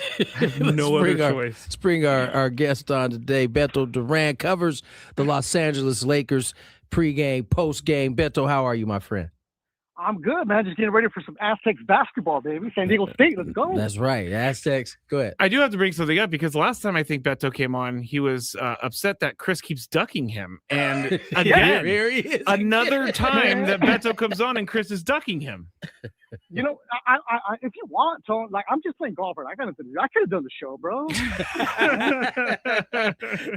No doubt. Come on. All guests. Yeah, but before though, let me shout out my guy LZ Harrington from San Diego State. He's a good family friend. He and my son grew up together. So shout out to LZ out there with the Aztecs. LZ, a very, very impressive player. I mean, he's freshman. He's handled the point guard spot well. Yeah, man, he's gonna be a player. Certainly have all guests on 97.3 The Fan join us on the David P. Shapiro Fan Hotline. David P. Shapiro, criminal defense attorneys helping good people regain control of their future when charged with a crime since 2010. Visit davidpshapirolaw.com. Beto, Lakers with a nice win last night. They go into Chicago, and I thought really controlled that game. LeBron with a huge first half. Luka with a huge game. And it seems like things are selling. They're 3-1 on this 8-game roadie? Yeah, it's 3-1 on the Grammy trip. The only loss is at the Clippers, so it's technically a road game. But what I like about yesterday was it was finally fun to watch this team because it's frustrating, this team, because they have some quarters where they don't show up, and they have quarters where they give things away. But yesterday it looked fun, and you know why? Because Luka and LeBron are passing the ball. It's yeah, you want Luka to score, but damn, bro, get some other people involved. And that's something that J.J. Redick has been stressing to them. And Rui Hachimura, who's been benefacting, coming off the bench, even said it. Like, Coach called them out and said, you need to pass the ball more. And when the ball moves, the Lakers are efficient. The numbers show, and it's good. It's a fun team to watch right now. They're going to get Austin Reeves back sometime on this road trip. He's been out since Christmas with that calf issue. So it's a team trending the right way. They still have a lot of holes. They still have no depth. And DeAndre Ayton and Gabe Vincent, if I never see you again, it's cool, bro. Gabe Vincent and DeAndre Ayton has been a sore spot at times for Laker fans. Beto, let me ask you this, because you kind of mentioned JJ calling out Luka, calling out Bron, not passing the ball. How do they get to that point? Because there are times, as you said, where the offense looks effortless, but then there are times where they kind of just go in the tank. How do they end up falling into those times where JJ's kind of got to step in and check them? Because they don't run the offense. And the Lakers have shown, I'm not the biggest analytics guy, especially with basketball analytics, but there's some numbers that have been out there. When the Lakers run set offenses, they do well. And when do they do that? In the first quarter. And what are they usually winning? At the end of the first quarter. So they get away from that. And a lot of it has to do with some of the rotations. Certain guys don't know where they're supposed to be on the floor. Look, he even took DeAndre from closing out the games, and Jackson Hayes is closing out the games. The other night, they decided just to go with the smaller lineup to see who can close it out. It's they get away from that, and Luka is going to be Luka, and you love him, but you have to know that he's going to take a lot of shots. And at times, the ball is going to get stuck with him, and he's going to take step-back threes because he believes in every single shot that he makes or he takes, right? So it's them getting away from the offense. And when they run an offense, they're good, but when they start freeloading and freelancing, and all of a sudden wait a minute, why am I taking a triple threat shot with 14 seconds on the clock and I'm double teamed? Like, there's no need for that. Yeah, no, there's no doubt. They looked good yesterday, and they looked good for long stretches, which is something, as you said, can be frustrating watching the Lakers at times. Beto Duran joins us here, covers this Laker ball club pregame, postgame. You're around this team quite a bit. How is the group in terms of their chemistry together? Is this a group that gets along well? Yeah, you know what? You could see it on the bench because Austin Reeves, who only wears Lakers issued gear when he's on the bench, right? Like this, because he's rich, right? And he's going to be super rich this offseason. But on the bench, he ain't wearing up the designer. He ain't got no Louis, no Gucci. He's got the team issued sweats. But he and Luka get along really, really well. And Dave McMenamin from ESPN wrote a story a couple weeks ago about how Luka is calling AR over and be like, hey, man, you want to come to my house because I got a bowling alley and hang out? Like, they're constantly messing with each other. It's a good vibe, good energy. LeBron is just the old guy, so he's not really messing with him because he's 20 years older than everybody else. But there isn't like that team that had a couple years ago where it's like, I'm pointing fingers at you, I'm pointing fingers at you. It's not that. It's a team that gets frustrated because they're losing, and JJ is only in his second year coaching, and you still need to learn how to harness some of that anger as a coach because he wants to call everybody out, and it's like, okay, cool, you got to pick your spots, right? And you'll love this, T. When I do the post-game show, when they've been losing, I've been getting callers that are telling me, we made a mistake, get it, Luka. I'm like, are you serious? Like, that's crazy. Bro, like, do you remember Robert Sacre and Jody Meeks? Come on, bro. Let's calm down here. Also, I get people that are like, JJ needs to, like, really yell at them and flip the tables on them. I'm like, bro, you're going to do that to a professional? Really? Go on, Tony, let them know. Don't be doing that. That's all shit. It is also. You can only do it once before everybody starts to kind of tune you out. Is that something that JJ is starting to pick up on? Because I think he's been more irritated early this year than he was all of last year. It felt like. Yeah, he's irritated because the team wasn't running the offense. Yeah, the team wasn't in the right spot, and he would call timeouts. I mean, we saw it. I think at one point he said he didn't know what to do because he never forgot plays. He was basically calling these guys for not remembering the plays. Without saying any names, it's like, well, Twitter's going to go and find this guy, this guy, this guy. Of course. That's where Twitter's great at. Yeah, and it's not that JJ's calling guys out. Remember a couple weeks ago, he was like, when they got smoked, and he's like, Saturday's practice is going to be uncomfortable. It's going to be bad. And then what happened? They watched film, everybody talked, and then afterwards, you talked to the players like, really? You guys thought JJ was going to go burn everything down? Calm down here. Yeah, no, that I think I saw DeAndre Ayton, ironically, being the one that actually said that. Okay, obviously the story kind of died down from last week with Jeannie Buss and kind of ownership kind of not necessarily being on the same page with LeBron. That seems to we've kind of moved on, and that's the kind of the news cycle that age that we're in. How is this new ownership going to affect this Los Angeles Lakers team? This has been a team that in its heyday was the team that could go out, get anyone they wanted. Now the rules don't allow for as such, but they've also kind of been a little bit, they haven't been the wealthiest of teams over the last few years. That's changing now. Absolutely. And you and I have talked about this on the air and via text, 2 different conversations, but they were the mom and pop family business, right? And yeah, I didn't want to say that. I was going to leave that to you to say. I'll say it. I'll post the screenshots. What are they going to do? Fire me again? I don't care. But it's no longer mom and pop. But Jeannie is still going to be involved for at least 5 years. That's the contract that she signed. She fired her family, bro. Like, that's crazy, right? But if you've been around the Lakers, you know that there were some people that weren't really doing anything and they were getting a check. That's what happens in family businesses. It happens in every sport, right? It happens in nepotism all the time. But what the Lakers organization right now is now being funded by Guggenheim, the Walter Group, who own the Dodgers. They're not paying to go get the big free agents because in basketball you can't because of the salary and the second apron floor where second apron where you pay a lot of taxes. What they can do though is this: hey, let's upgrade the locker room. Hey, that private plane that we take that's 30 years old, let's upgrade it. Hey, we need a new sauna. Hey, all those little gray areas that they can do. We need some intangibles in the front office that no analytics, the new technology. That's where they can do things. But Pelinka was given the extension by Jeannie, and that's why I don't think Pelinka's going to make any big moves at this trade deadline because he's now going to have a chance to prove to the new ownership, hey, LeBron's out of my books. I can go get some free agents. I can move now. I have my draft picks. So why, if you're Pelinka, who's trying to prove to the new ownership that, hey, I can do this job, let me show you when I'm not handcuffed with LeBron's $53 million, that's why I don't think he's going to make any big moves in the trade deadline, which is next week, if he makes any at all, because first-round picks are very, very valuable. But with the Lakers ownership group, you're going to see the differences in a few years. Just like when the Dodgers took over and Ned Colletti was there to balance them out as the GM, and then they bring in Friedman and Colletti goes up to the special advisor role, right? Yeah.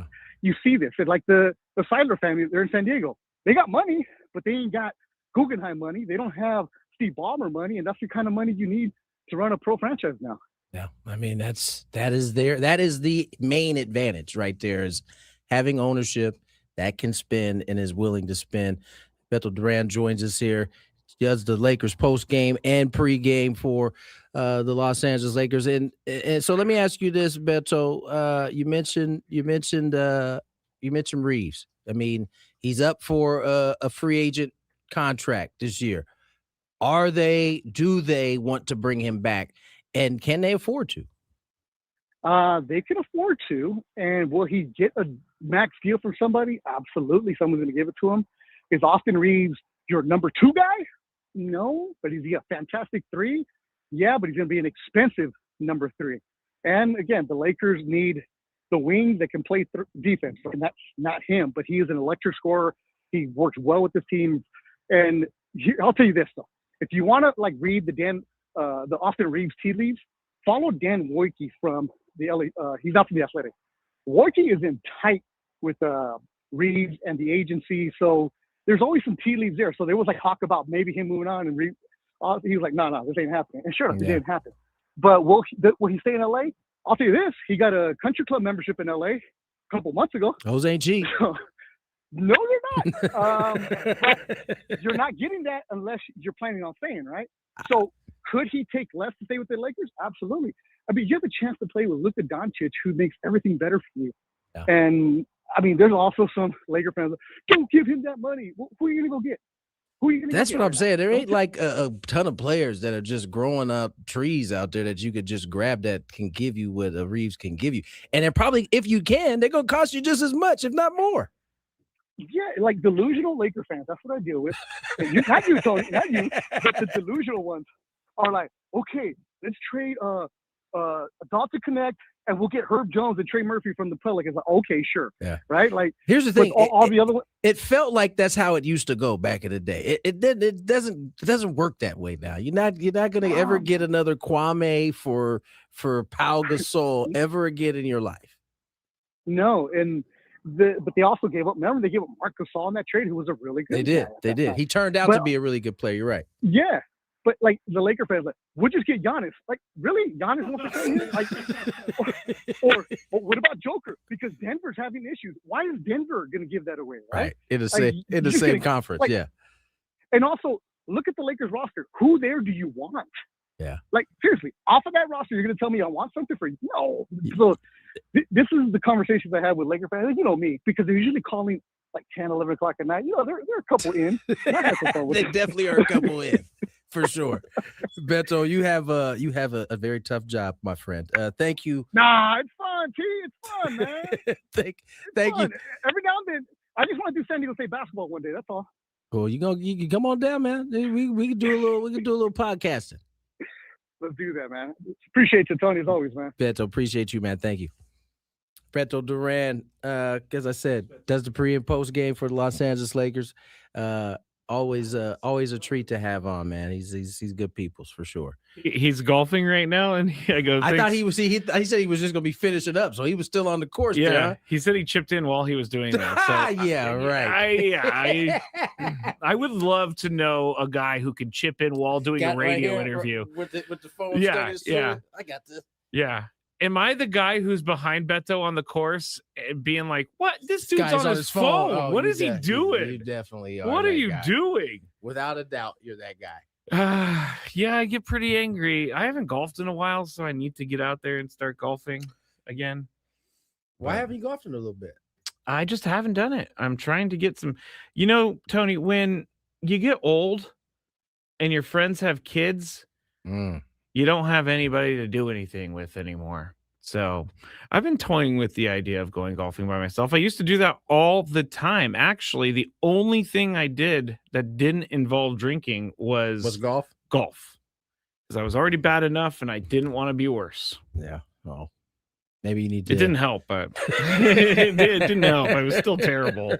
But it was a better shape. Lakers, I think, in action tomorrow. Again, looking to continue that 8-game trip. I'm not sure if this is this the trip? It's not the Grammy trip. When's the Grammys? That's like in March, isn't it? Yeah, I thought so. I don't think it's anytime soon. Or the Oscars? The Oscars, I mean. That's in March, yeah. Yeah, so I don't think why would they 8 games? That seems excessive. That seems a lot, yeah. I know they have one. Something. I know they have one every year for when the Oscars come, but that's like they're not going to be on the road. I think the Spurs have a rodeo one. They have the rodeo road trip. Yeah.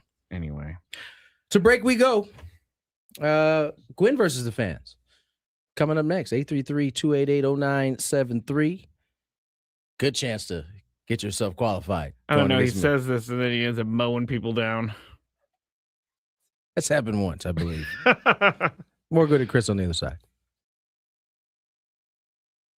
I actually got in trouble once when I worked at the bank for looking up a celebrity, and it was totally wrong on my part.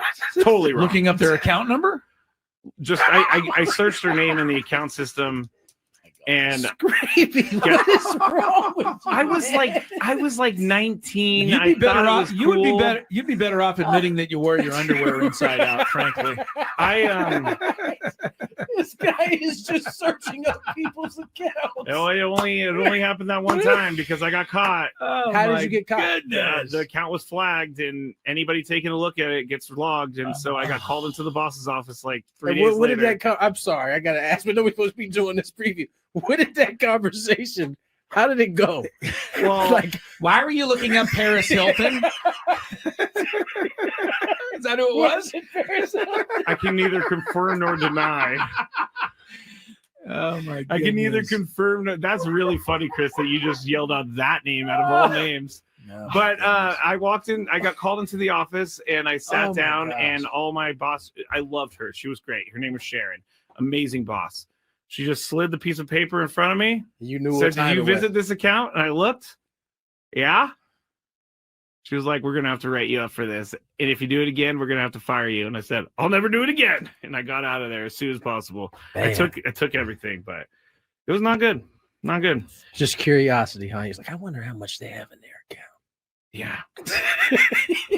I mean, before I got caught, I did look up athletes. And, oh my God! I'm so glad you're sitting in this seat now. Yes, I'm so happy you're not doing any job that can be dangerous to people's futures. This was in the first year that I was there. I learned my lesson thoroughly. Chris, as I said, as soon as they walked in, there was like, yeah, that's our guy right there. That's our window. We're gonna take him down. Yep. Just lucky I didn't get caught for like. I can't even say. I'll tell you guys off break whose account I saw and how much money they had sitting in their checking account. And this was how long ago, too, by the way? 2009, 10. Way before I became a good person. Didn't Bank America get in trouble, or was that? It was one of those banks got in trouble. All of them get in trouble for selling information. But I heard folks like you. I wasn't selling any information. I was just wanting to see what was going on. Curious. I didn't check their account activity, which I could have. Been like, oh, they bought this here. I'm gonna go up there. You know, I'm not that creepy. Well, that's stock. Oh yeah, you're not that bad. I'm not that creepy. This is amazing, by the way. We're supposed to be doing. How are we supposed to do baseball picks under these I don't think we can circumstances? anymore. I think we gotta push it. You guys never did it. Well, I mean, no, Skraby, we didn't. We didn't really. Okay. Like you work at a bank, you're looking at people's account information. That's unbelievable. It only happened for a little bit, and then I got only for a little bit. I can't stop laughing at this because it is quite hilarious, Skraby. But you were saying that I may have gotten robbed or whatever. I actually did get robbed when I worked in San Francisco, and they're called quick change artists. How long did you work in the banking industry? 8 years. I was a teller supervisor when I finished. I was also the merchant teller, which took in around $150,000 in cash a day.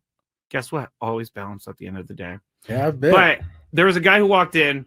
He had about $5,000 in hundreds, and he handed it to me. He said, "Can I get 50s for these?" And I said, you know, it's pretty annoying that he wants $5,000 in hundreds. And he wanted $5,000 in 50s. He just wanted 50s instead of hundreds. So I had to go get it from the vault. I come back. I'm starting to count it out, and then he's like starting to ask me questions as I'm counting it out. He's trying to what did I tell you, Chris? This is what I'm talking about. That window right there. Hey, this guy was so good that no one saw it coming. But so when I started getting mad at him because I counted out the 50s, he goes, "What are you doing?" I asked for 20s. And I'm like, what? You did not ask for 20s. You asked for 50s, bro. Yeah. I had to go to the vault to get those 50s. And as I was getting all mad and talking to my boss, he took the cash off the counter and put it into this folder that he had on the thing that the original 5,000 in hundreds. Yeah, well, he kept going like that, and then I was so mad, I just grabbed it and I threw it in my drawer. And then he was like, "You know what? I'm out of here." And he walked out. And then at the end of the day, $3,000. He got an extra 3 on you. $3,000. Yeah, he got $3,000. The thing about criminals like that, they can sniff out a mark really easy. I'm not a mark. You are 1,000%. I was actually the bank's dog. They got you for 3 extra. And that's the only time in my 8 years that I ever had anything happen like that. I'm sure there's people who've been there 8 years that never had 0 taken. Scrape, I got a 20 here. Can I get 5 5s, please?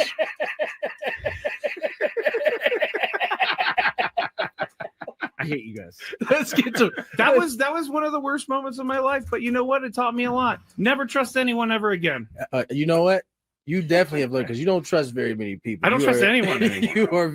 I actually got in trouble once when I worked at the bank for looking up a celebrity, and it was totally wrong on my part. Totally wrong. looking up their account number. Just I searched her name in the account system, and Skraby, what is wrong with you? I was like 19. You'd be better off. You would be better. You'd be better off admitting that you wore your underwear inside out. Frankly, This guy is just searching up people's accounts. It only happened that one time because I got caught. oh, How did my you get caught? Goodness. The account was flagged, and anybody taking a look at it gets logged. And so I got called into the boss's office like 3 days What later. did that come? I'm sorry, I gotta ask, but nobody's supposed to be doing this preview. Where did that conversation go? 4 o'clock, third hour. Yeah, third hour of the show. Tony Gwynn Jr., Matt Skraby, Chris Ello, Idol. Gwynn versus the fans coming your way. Get in line. 833-288-0973. I did have a good little run last time this happened, at least the last day. Yeah. We'll see if I can put it together once again. I don't know if you saw this, Skraby. Some of the schedule has come out for college football. I know we just finished it not that long ago. But the championship Hoosiers will draw OSU and University of Michigan in back-to-back weeks. I mean, they are in the Big Ten, and you are the champs now. Get ready. Everybody's coming at your head top. That's a tough couple weeks right there. And you think Ohio State's going to want some revenge for eliminating them in the playoffs, and Michigan's going to have a whole different situation. Broncos fire their offensive coordinator, Joe Lombardi. Oh, because it's his fault. Yeah, never mind. They got you all the way to the AFC Championship game, and no one thought that you guys were going to get there. And never mind that he didn't make the decision to go for it on 4th and 1. No, he did. That would be No, Sean he Payton. didn't. That would be Sean Payton. I hate when people don't take responsibility. Scapegoats. I mean, he did take responsibility. He said it was a mistake. He said he regretted it, but he didn't. Did he though, or did he said you regret all of them? That is true. You regret all of them. You always look back. What? That's so funny to me. It's so funny. Anyway, shall we play? We actually need to wait a second to get more people to call. 833-288-0973. You want to read the prize? The prize might get him there, man. The prize is Sammy Hagar. And I'm trying. Is that all you got? That is not the plan, all I got. or the prize is Sammy Hagar. I am, sometimes the computer's not working with me. And it's one of those moments. The computer doing what it does to you all the time. The computer is my offensive coordinator, my scapegoat. Okay. Okay.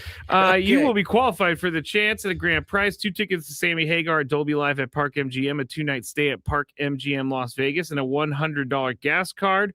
Sammy Hagar returns to Las Vegas with his Best of All Worlds Las Vegas residency. You can see him March 11th through the 21st and September 18th through the 26th at Dolby Live at Park MGM. That was not Sammy Hagar that just played. Tickets on sale now at Ticketmaster.com. Here we go.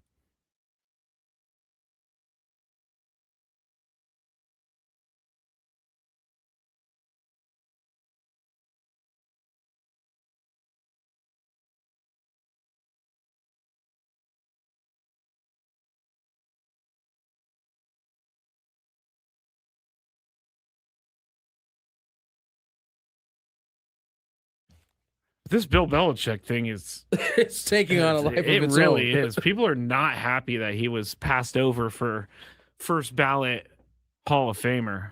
And they have a point. They have a point. All right, the rules. You have to make it through 3 questions. Each question will get more difficult. If you get the question right, you move on. If you get it wrong and Chris gets it right, you are eliminated. I said Chris. It's Tony. If Tony gets it wrong, then you move on to the next question or you win. And we have if you're a first-time player, let us know before you get into it, and you'll get that question for free today. Just realized they didn't play Gwynn versus the Fans Open, but man, you off your game a little That's bit. actually why I was stalling with the prize. I was getting Gwynn versus the Fans, and I completely forgot about it. You got sidetracked. Yeah. Yeah. What my ADD is crazy today. All right, let's go to our first contestant. First person to call in was Kyle. Hello, Kyle. Hey, what's up, boys? Not too much. Doing well, Kyle. How about yourself? I'm doing great. Just got off work. All right. Are you ready to play? You ready to win a prize? You know it, man. All right, here we go.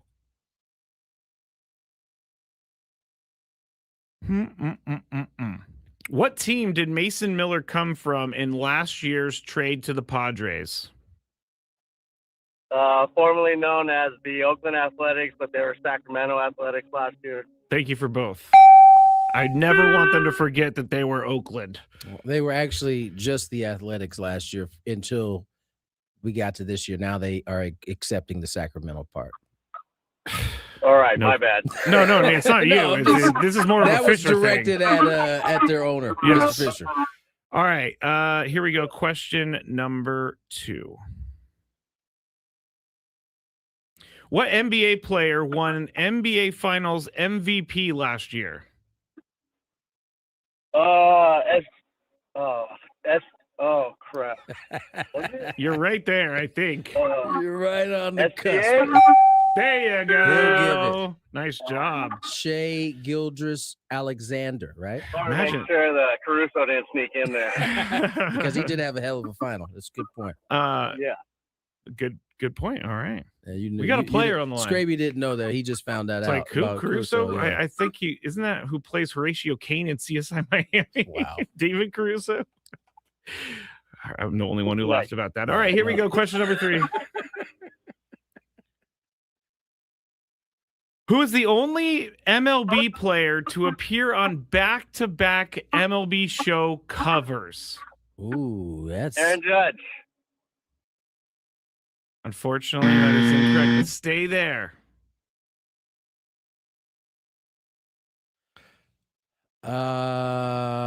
That is a good question. Back-to-back covers. Yeah.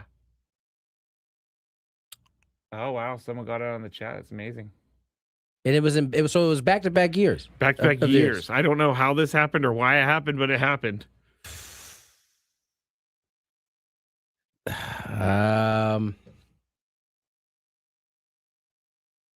Someone's telling me to give you the buzzer, but I'm not. No, because you don't give Chris you don't give Chris the buzzer ever. No, you do not. Me? Give me Justin Verlander. Justin Verlander. Wow, you won, Kyle. Nice job. You first one to call in. He said it. He got it right. Joe Mauer. Wow, he That's did right. get on I knew there. it was one of the two. Yes. Okay. Stay right there. What years was Kyle. Joe Mauer back to back? Let me go get it in a second. He was back to back because we were looking through. How did that happen? We're gonna talk about the covers here in a little bit, but he was 10 and 11, I believe. Wow, I do not remember Joe Mauer on the cover. I'm looking, and it was. Now You know what? I know why I don't remember him on the cover. I didn't play any baseball video games when I was actually playing. He was 10 and 11, Joe Mauer. Yeah, that makes sense. Yeah, but we're gonna go through some of the older covers because they're really funny. All right. Who was that? That won that? Kyle. Kyle, nice Yes. work, man. Hang on the line. Mr. Skraby will get your information. Yeah, I didn't. I couldn't even picture his face being a cover. I kept seeing Ohtani. I saw Fernando. I saw Jazz, and all this comes after I retired. Then I can play some baseball video games. Brandon says he won the MVP and then went on the cover back-to-back years. He won MVP the last season at the Metrodome. So maybe, I don't know. Was there no one else that they Joe could have? Mauer was. I heard he was just an okay guy, from you guys. Just an okay guy? No, you didn't hear that from me. Yeah, because when I said Joe Mauer retired, it wasn't breaking news. Good. I still think it was breaking news. Nah. This was like 5 years ago. And we're still arguing. It wasn't breaking news at that point. First of all, it was in Minnesota. It wasn't like a Padre was retiring. It wasn't like it was like the best player in the world at the time. Yeah, the man has a statue. He Tony. does in Minnesota. Yes, he does in Minnesota. We're not there. I'm never gonna live it down, will I? No, you're not. Because even In Adam, the context, it wasn't there was like major like issues happening in NFL. It was Kareem Hunt on video. Was it Kareem Hunt? Yeah. And you were, and so that's like breaking news at that point. I don't know that Joe Mauer retiring really fit into that pocket. I thought it did at the time. Gonzo says, this is pretty funny. Gonzo says, now that's a flex. I'm sorry, I forgot to mention, I didn't play video games when I was playing professional baseball. It wasn't meant no, like that. you didn't mean it for that, but for all of us, that would be the greatest flex. I didn't play it, not because I didn't want to play it, it's because I just had a thing about like the timing, playing the game, and then timing on the field. I just didn't want to mess with like any. It probably was in my own head. I just didn't want to mess with I get it. I talked to Tyler Wade last year, and I asked him if he played MLB The Show, and he says that he does from time to time, but he does if he's never seen a pitcher.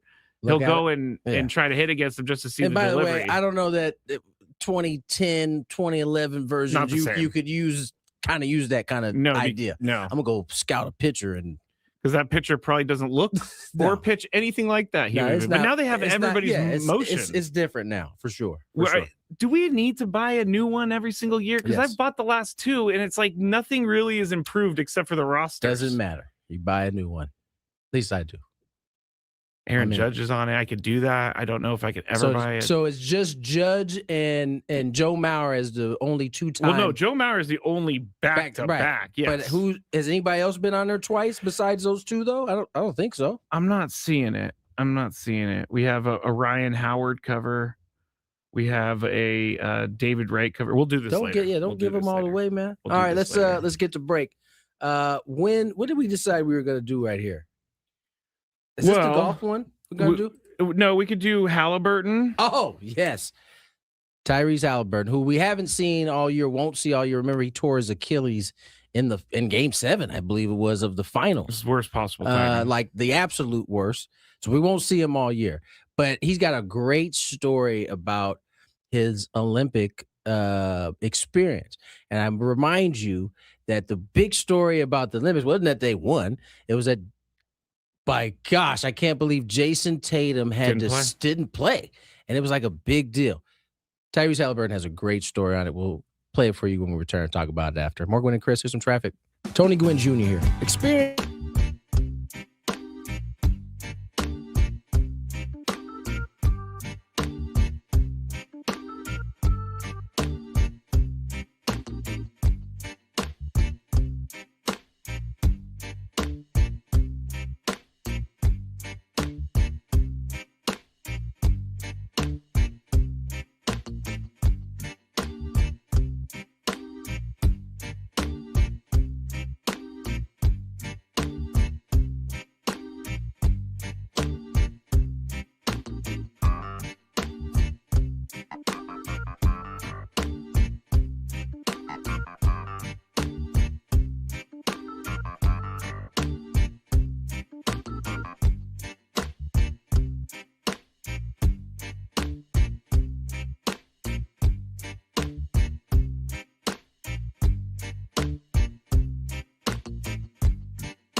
8:18 on the clock.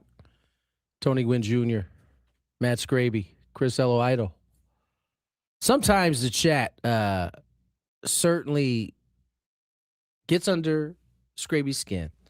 Sometimes. Certain days, yes. Certain days. They razz you sometimes. Yeah, it's easy to get under my skin. But I think sometimes people know. they just have downright good stories. Good stories, good opinions on things. This one comes from Cole, longtime listener. And this is something that I love. And so please tell me these stories because it makes me feel so good about myself. Just watch a bleep in a Tesla driving down the shoulder on the 76 get pulled over by the cop that was behind me. Thanks, buddy. Yes! Poetic justice! I love it. Man, first of all, shame on Tesla's driver making Tesla drivers look like a-holes. Well, that's just comes with the purchasing. It's for some reason it just happens. You automatically look like one. Anytime you just could be changing lanes, you look like one. Yeah. I don't want to talk bad about Tesla drivers because I think we have. Never mind. But this reminds me of the story when I was coming home from my family reunion. Just to go back to the Cole sweet poetic justice. It happens to me all the time. And there's never a cop anywhere near. Oh, of course. They get away scot-free every time. So I feel that one. It's when I came home from my family reunion over summer, there was a person driving like an idiot, pulling way up on me, cutting me off, and then there was a cop right behind me. And as soon as that car was being reckless, boop, and I thought he was pulling me over, but nope.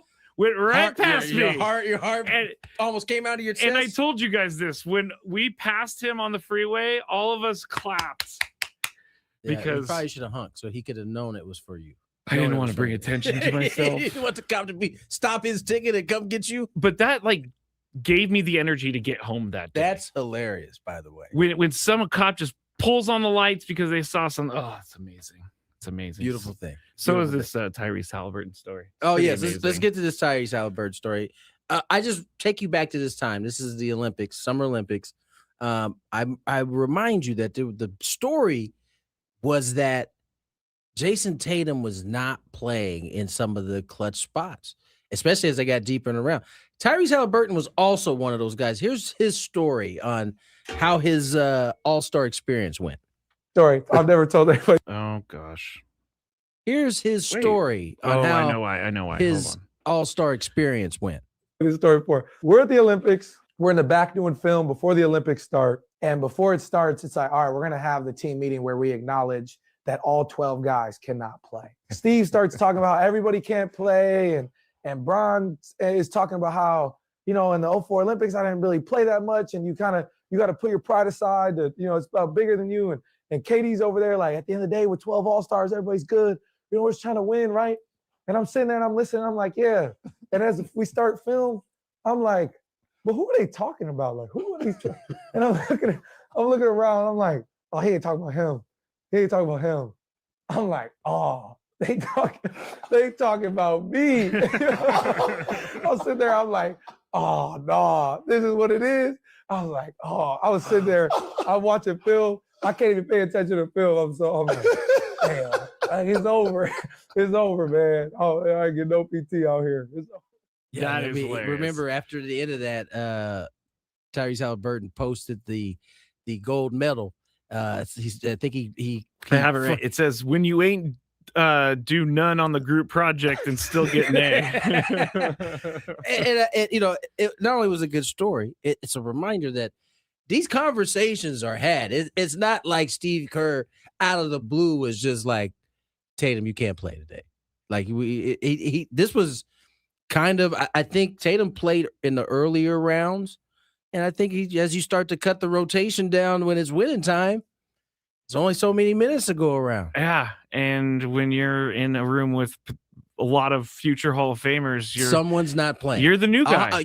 A very well Hall of Famer could not be playing. And it seems like a little bit that he understands that. Tyrese definitely did. And you know what? To be fair, I think Jason Tatum did too. It was us that was making the big deal. It was the media that was the one. I don't know if I heard Jason Tatum ever speak on it in a way that was like that he didn't understand why he wasn't playing. There is one thing about sports and fans that like we do interject ourselves into. I don't even know that this was the time. I don't even know that this was the fans. I think this was more the media. You know, they wanted to get that hot take out. I mean, it was just we were the ones really pressing it big time when it was all said and done. But Tyrese Halliburton still not playing. I saw somewhere he finished his last NBA final at 181 pounds. I think he said he's at 210 now. And this remember he ain't been able to like. Yeah, I was gonna say, is this all food weight? No, I think it's muscle. He did say that he was drowning his early sorrows in cookies and cream ice cream. So when you're a world-class athlete, you can work that off pretty easily. He said he feels like once he starts running, some of that'll kind of fall by the wayside. There's a good chance for you these covers you were talking about. Okay, so the MLB The Show announced their cover for you gamers out there that remember these covers. As Skraby started going through some of them, I don't remember a lot of them. Yeah. MLB The Show 06. Is that the first year of MLB The Show? I clicked on a link that took me to all the covers, so I'm assuming it is. MLB The Show 06. This makes sense. Big Poppy. I mean, that was Big Poppy time. And then the graphics were awful. Buns. As my kid as my kids say. I mean, compared to now, absolute buns. The baseball is actually a square and not a circle. right. MLB 07, The Show, David Wright of the Mets, third baseman. So I remember that. I remember that cover. 08, Ryan Howard, he was pretty darn good. So I think that makes sense. 09, Dustin Pedroia, that makes sense to me.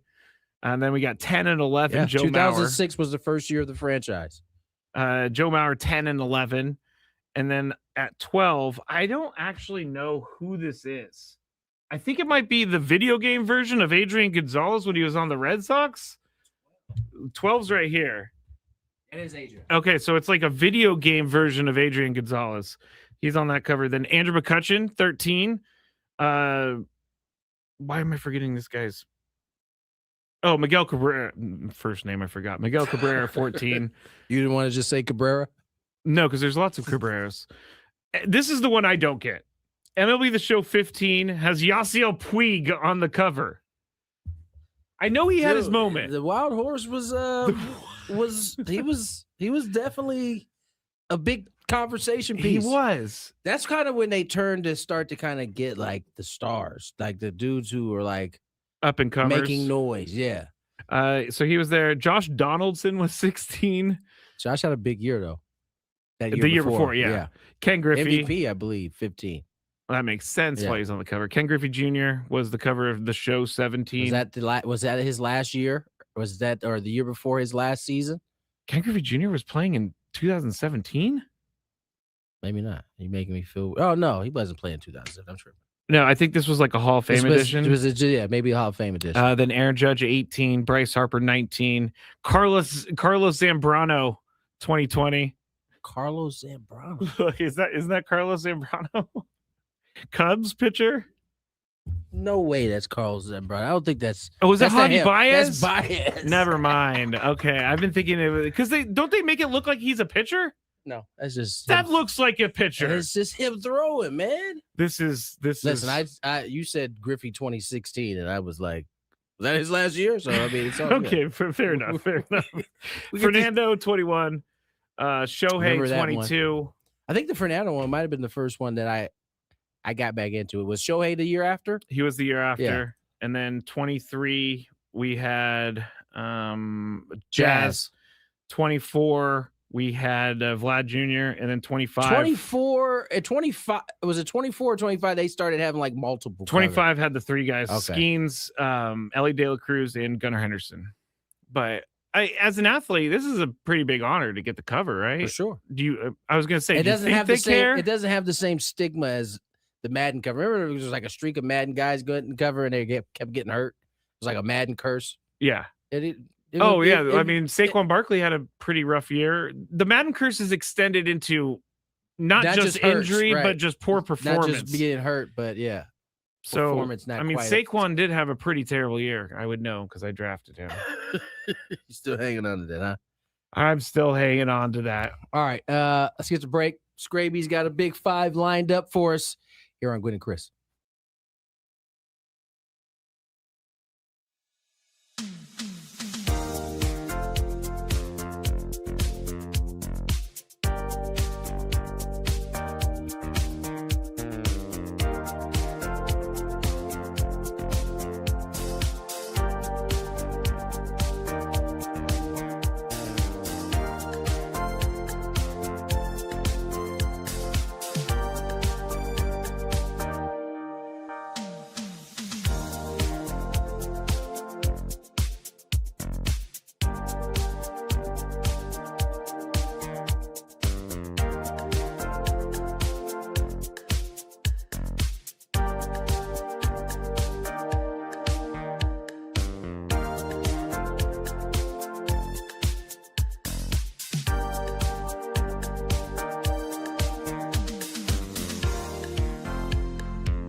on the clock. Tony Gwynn Jr.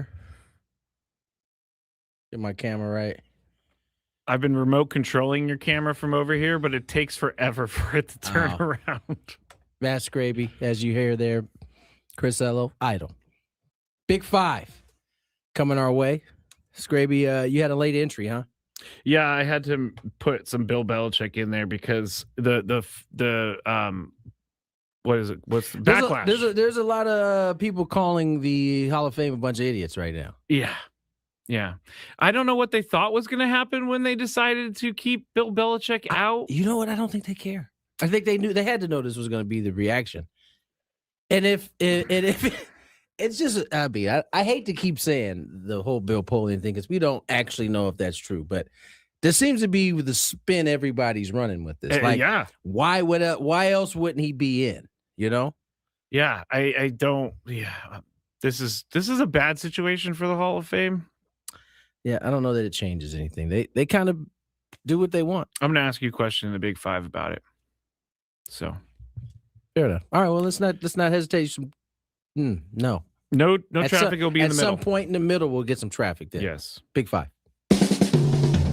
It's that time of the show when we check on the latest in sports. Only the most important topics and questions are brought to light. Stop what you're doing and listen. These news stories will astound and amaze you. The one, the only. Oh my God, who the hell cares? The Big Five starts now on 97.3 The Fan. All right, a little bonus Big Five before we actually get into the Big Five, Tony. But this week, Farmers Insurance Open in town. It's going to be starting on Thursday.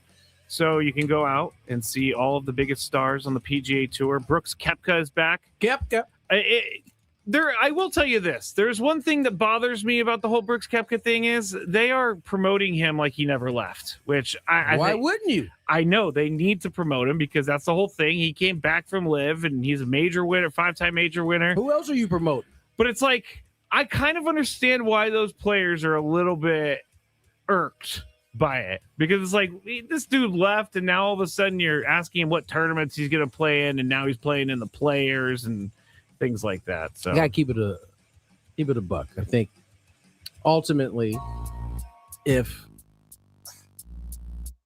Brooks Koepka wasn't such a draw, they wouldn't be promoting him. True. I mean, he is a draw. He totally is a draw. I understand why they're promoting him, but I can also understand why someone would be angry. I get that too, but gotta get over it. What? I know you're not going out there due to other stuff happening, but is this a field that would interest you in going out there? No, obviously no Tiger. Other stuff, meaning like fan fests and things of that. Yes, that's what I meant. Yeah, it's got enough dudes that I would want to go see for sure. Xander Schauffele, he is the top odds person to win, and JJ Spawn, I believe, is the 6th. But have you ever been out to a Farmers Insurance Open? Yes. Oh, well, you did play with Scotty Scheffler that one time. I have. I've been there.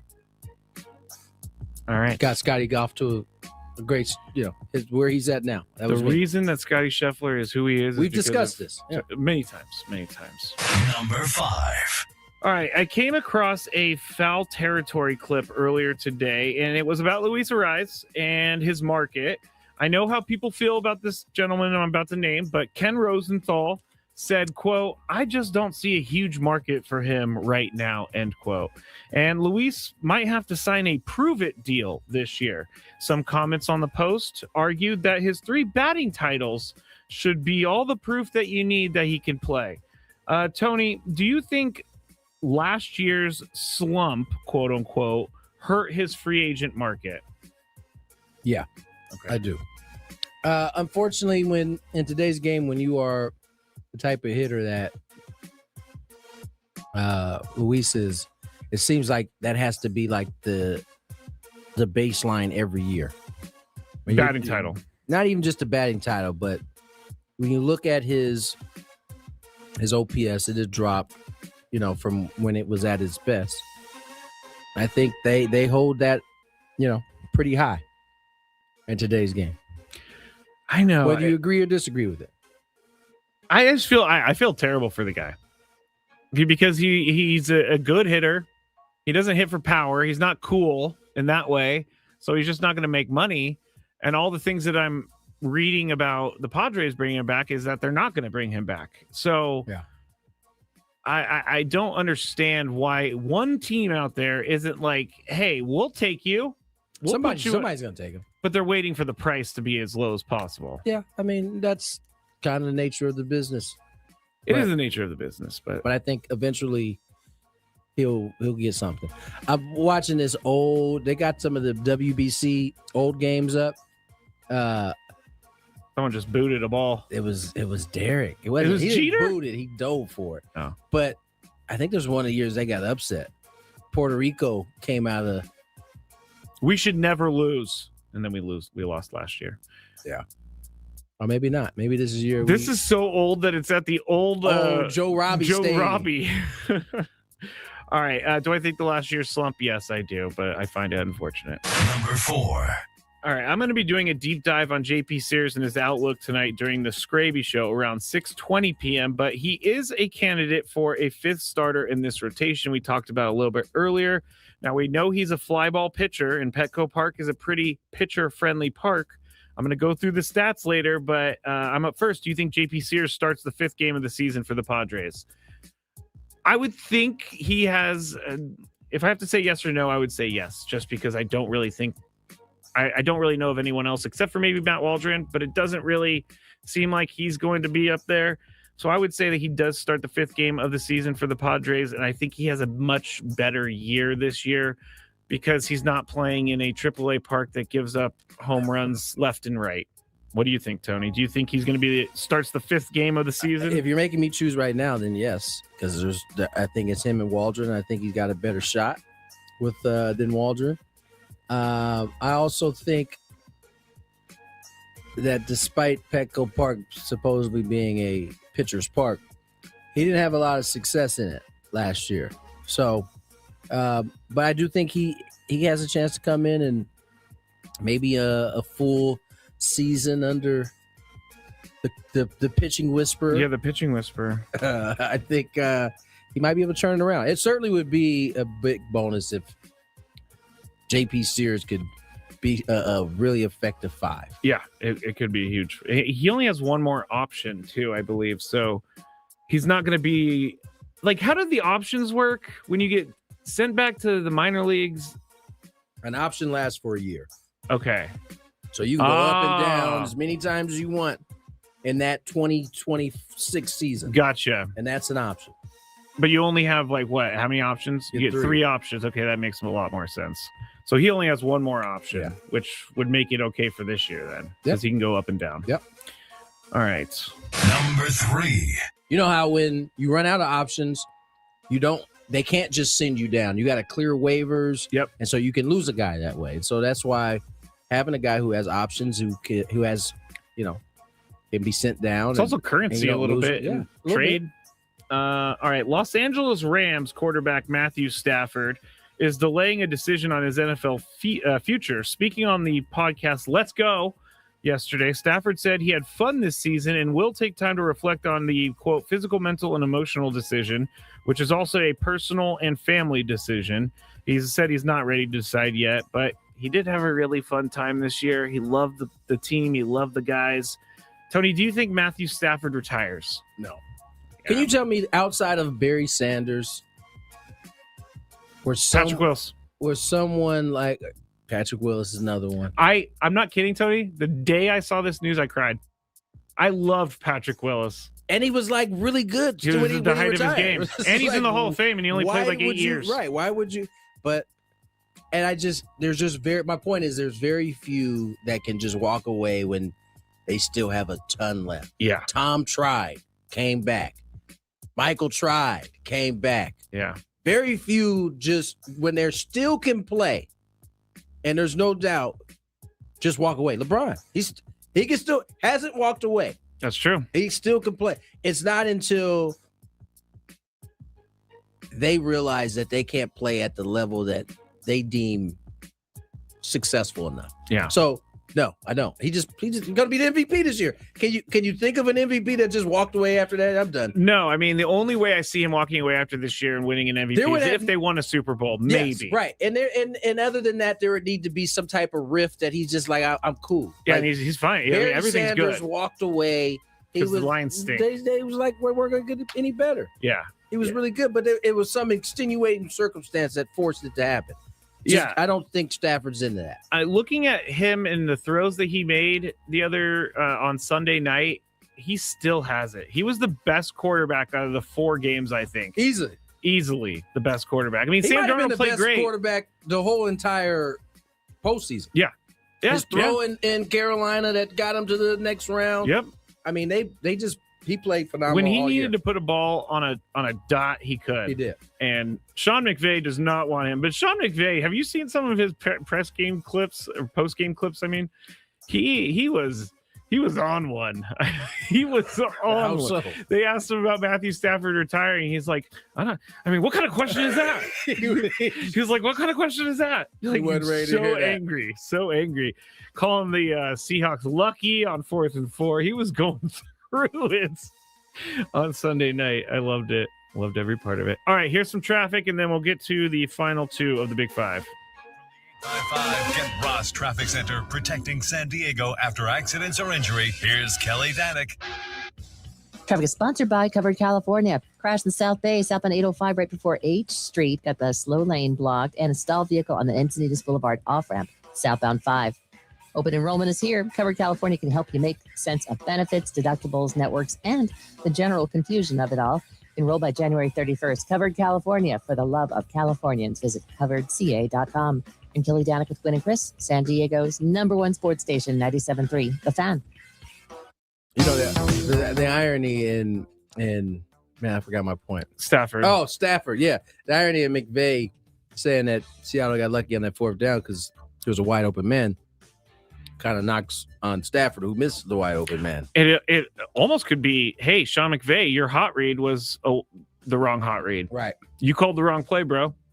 So Sean McVay going through it was fun. Number 2. All right, sticking with the quarterback theme, now that we have seen the full season play out, the Minnesota Vikings were pretty bad this year with J.J. McCarthy at quarterback. Sam Darnold, on the other hand, is heading to the Super Bowl. We have talked about this before. You and Chris said, no, there is no regret for the Vikings. But now that we are where we are, I'm up first. How big a mistake was this for the Vikings? I don't see J.J. McCarthy being the quarterback of the future. I don't see the Vikings having a quarterback on the roster that is going to be the quarterback of the future. I understand why the Vikings didn't go with Sam Darnold, but you should have seen the writing on the wall with J.J. McCarthy. I agree. So how big a mistake is this? I don't know. It's a massive mistake because I don't know they were going to the Super Bowl anyway, but I do think that they're going to struggle at quarterback for years now because they let go of a perfectly serviceable quarterback. You took a gamble. Yeah. And to be fair, it's not as though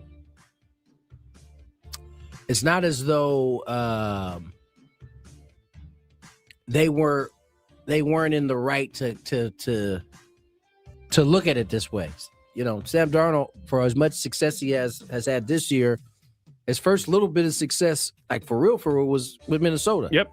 But there had been a lot of other things that happened previous, whether it be his fault or not, that didn't make his resume look that great. I think being drafted by the Jets was the worst thing to happen. And so you can understand, you're 100% right at that time. So you can understand why they thought of it that way. But the thing about a gamble is it is a gamble. Mm-hmm. It's going to hurt when it doesn't pay off for you. And at least this year, it looks like it was a bad one.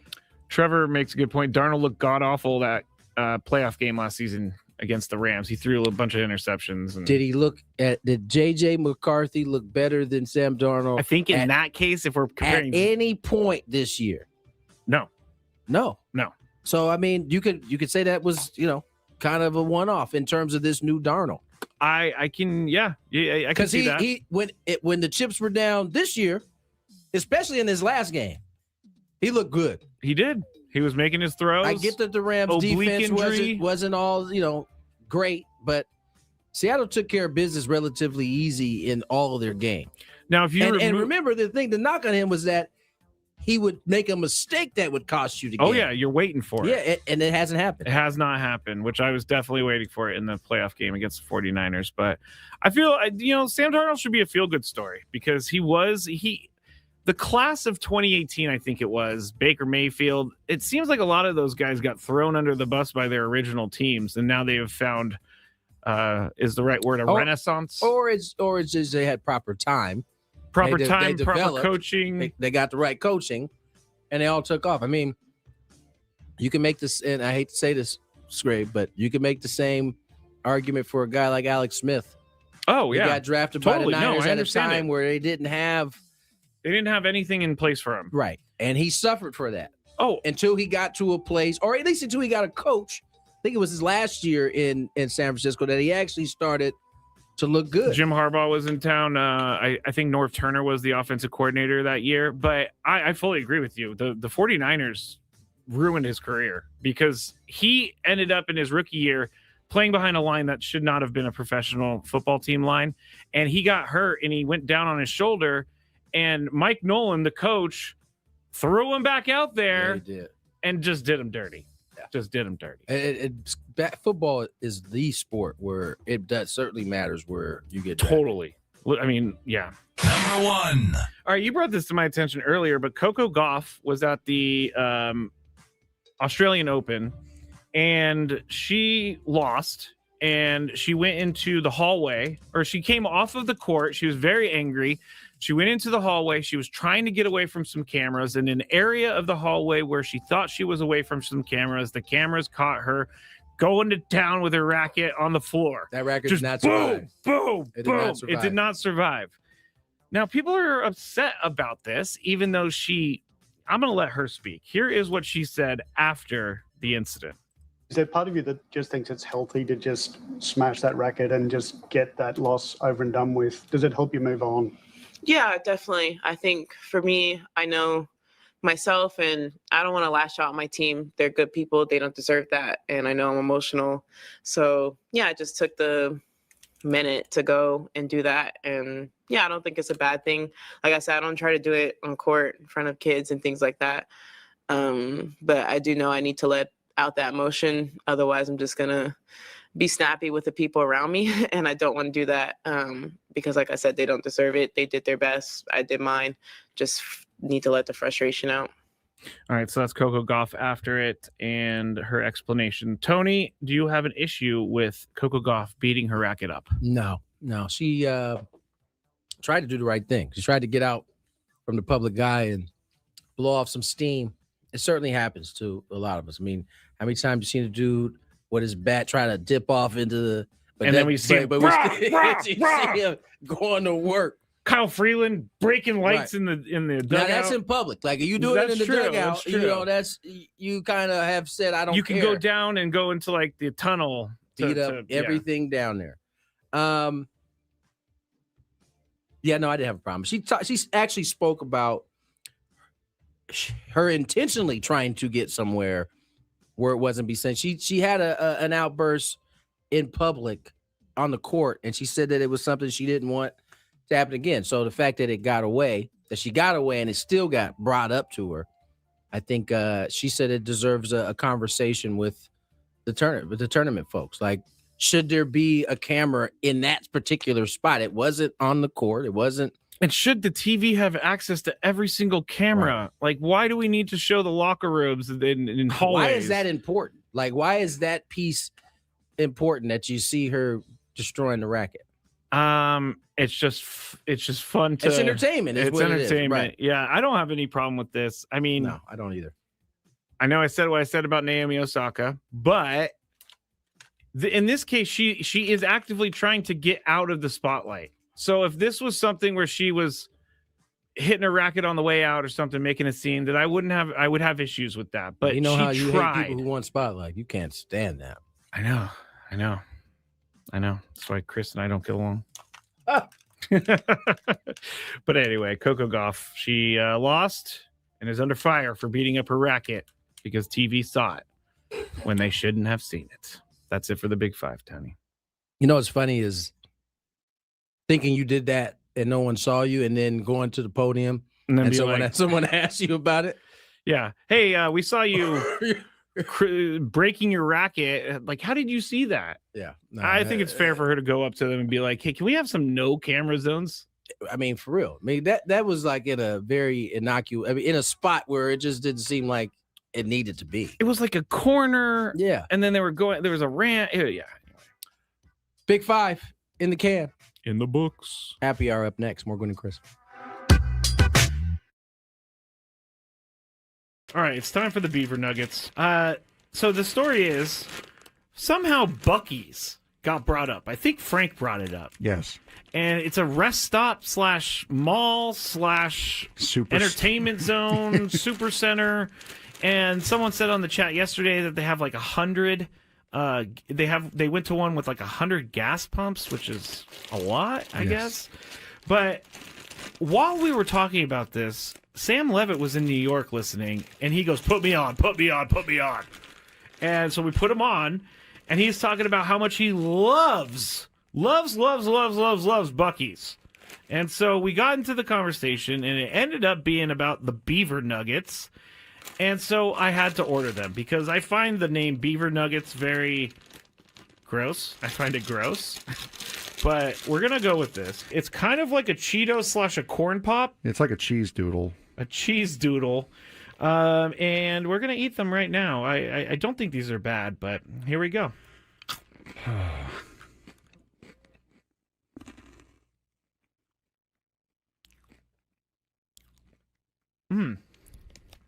I like it. It tastes like a corn pop.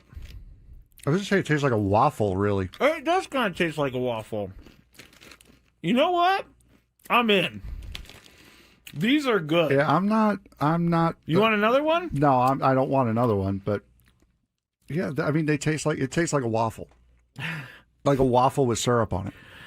It's pretty good. I gotta say, I'm not hating these at all.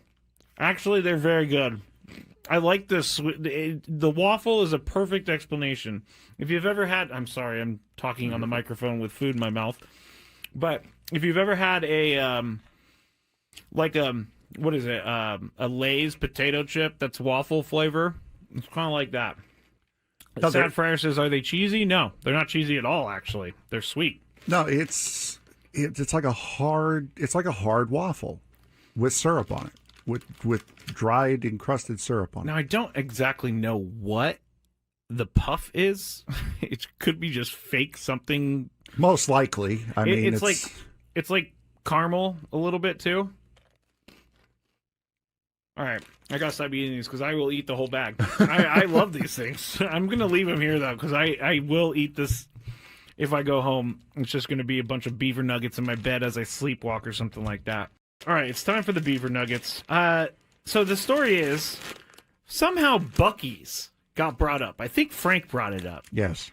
And it's a rest stop / mall / entertainment zone, super center.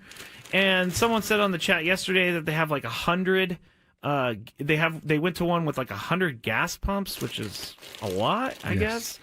But while we were talking about this, Sam Levitt was in New York listening, and he goes, put me on. And so we put him on, and he's talking about how much he loves Buc-ee's. And so we got into the conversation, and it ended up being about the Beaver Nuggets.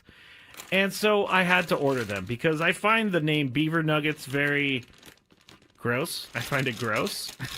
But we're going to go with this. It's kind of like a Cheeto / a corn pop. It's like a cheese doodle. A cheese doodle. And we're going to eat them right now. I don't think these are bad, but here we go.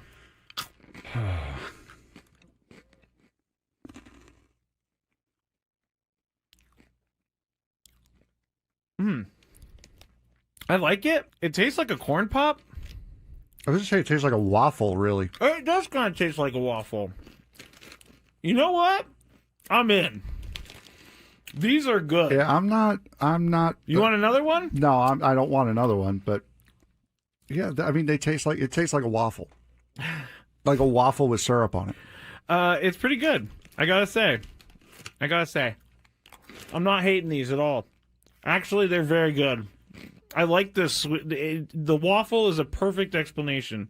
If you've ever had, I'm sorry, I'm talking on the microphone with food in my mouth. But if you've ever had a, what is it? A Lay's potato chip that's waffle flavor. It's kind of like that. Sad Fryer says, are they cheesy? No, they're not cheesy at all, actually. They're sweet. No, it's like a hard waffle with syrup on it, with dried encrusted syrup on it. Now, I don't exactly know what the puff is. It could be just fake something. Most likely. I mean, it's like caramel a little bit too. All right, I gotta stop eating these because I will eat the whole bag. I love these things. I'm gonna leave them here though because I will eat this if I go home. It's just gonna be a bunch of beaver nuggets in my bed as I sleepwalk or something like that. All right, it's time for the beaver nuggets. So the story is somehow Buc-ee's got brought up. I think Frank brought it up. Yes. And it's a rest stop / mall / entertainment zone, super center. And someone said on the chat yesterday that they have like 100. They went to one with like 100 gas pumps, which is a lot, I guess. But while we were talking about this, Sam Levitt was in New York listening, and he goes, "Put me on, put me on, put me on." And so we put him on, and he's talking about how much he loves Buc-ee's. And so we got into the conversation, and it ended up being about the beaver nuggets. And so I had to order them because I find the name beaver nuggets very gross. I find it gross. But we're going to go with this. It's kind of like a Cheeto / a corn pop. It's like a cheese doodle. A cheese doodle. And we're going to eat them right now. I don't think these are bad, but here we go.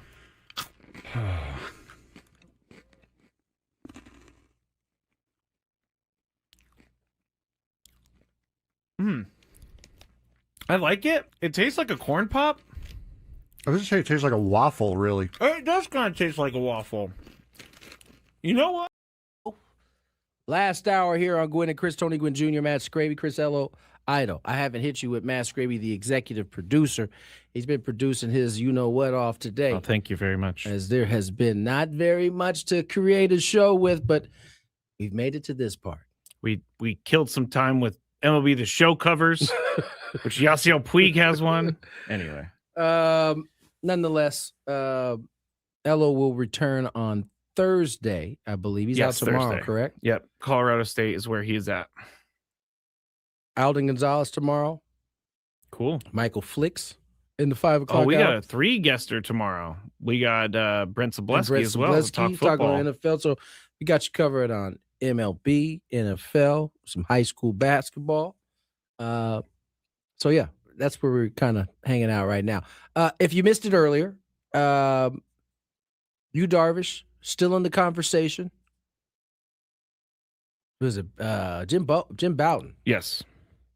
Had some interesting things to say about this situation. Because Yu Darvish, they think he wants to walk. It's not as easy just to walk away from the game. Listen, Yu Darvish said he has not decided Correct. yet. So they can think, we can think all we want. Until he says otherwise, that's what it is. Leak out where it doesn't originally come from a press conference from the player. When a player has $43 million left on the contract, don't really want to write it or leak out that he's going to retire.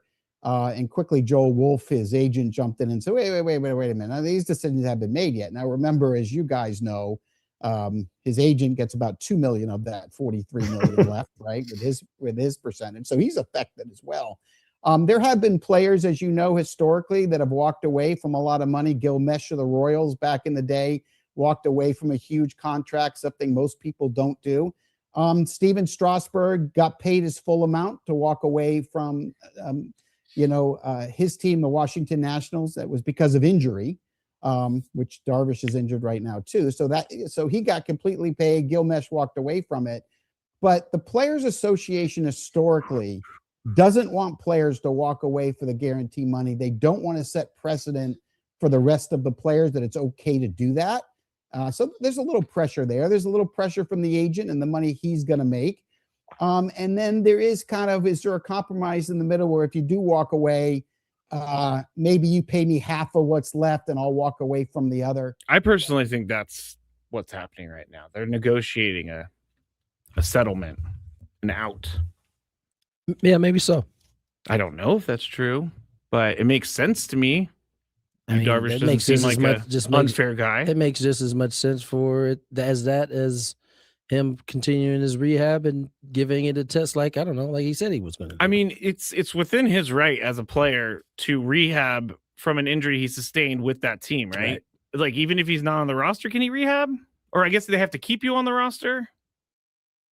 They're going to pay for that whole thing. Yeah, while he gets. That's what I'm getting at. Like for sure. The Padres owe him the rehab because he was injured while he played for their team. Right. I don't know. I feel like this is kind of getting weird. I feel like this is kind of people are starting to talk about it nationally. I when I first saw it, I was like, okay, this is cool. This is cool. Yu Darvish giving back his money. He's going to retire. You know, he's a great guy. I love him here as a Padre. But now people are like, did Kevin Acee force a retirement by putting out the article? Now that's me, playing it up a little bit. What is the role of the team? How did Kevin Acee get that information? There's just a lot of questions now about this. And it seems so simple in the beginning. Yeah. I mean, it's always, I come back to the fact that most guys of Yu Darvish's stature announce their retirement, or they allow for there to be an announcement of their retirement coming up. I can't think of, I don't know, maybe you could refresh my memory. I can't think of very, very, very many memories or times where a guy says, a report came out that a guy was retiring, and then he came out and was like, "Nah, I haven't decided yet." Yeah, that's strange, right? Yeah, for sure. Because, well, maybe with Brett Favre it happened a couple times, but Brett Favre actually retired like 3 times and then changed his mind. There's a difference. Yeah, he did. I think that Yu Darvish should do whatever Yu Darvish wants to do. I think this was going to happen.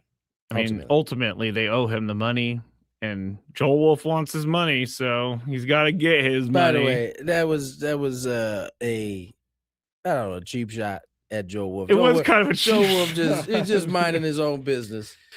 Another story that we haven't talked about yet, but it's becoming a bigger thing, and it looks like the Washington Post is rumored to be getting rid of their sports section of the paper. This initially started with them saying they weren't sending anybody, or at least antennas went up when they said they weren't sending anyone to spring training to cover the Nationals. Correct. And they weren't going to send anyone to the Winter Olympics, which they have done forever. Right. Is cover the Winter Olympics. Now, they're thinking, the rumors are that 1,000 people are going to be laid off here, so it's much bigger than the sports section.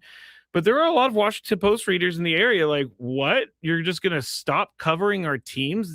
That's crazy.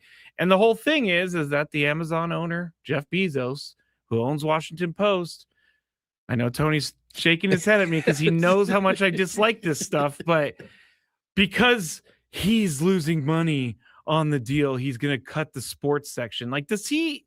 I don't know, like, what these people think is going to happen when they make these huge sweeping changes and just say, deal with it. People are going to be mad. There are people like Chris, Tony, that wake up in Washington, D.C. every day, pick up the paper and read about the Washington Nationals or the Commanders or the Capitals or the Wizards.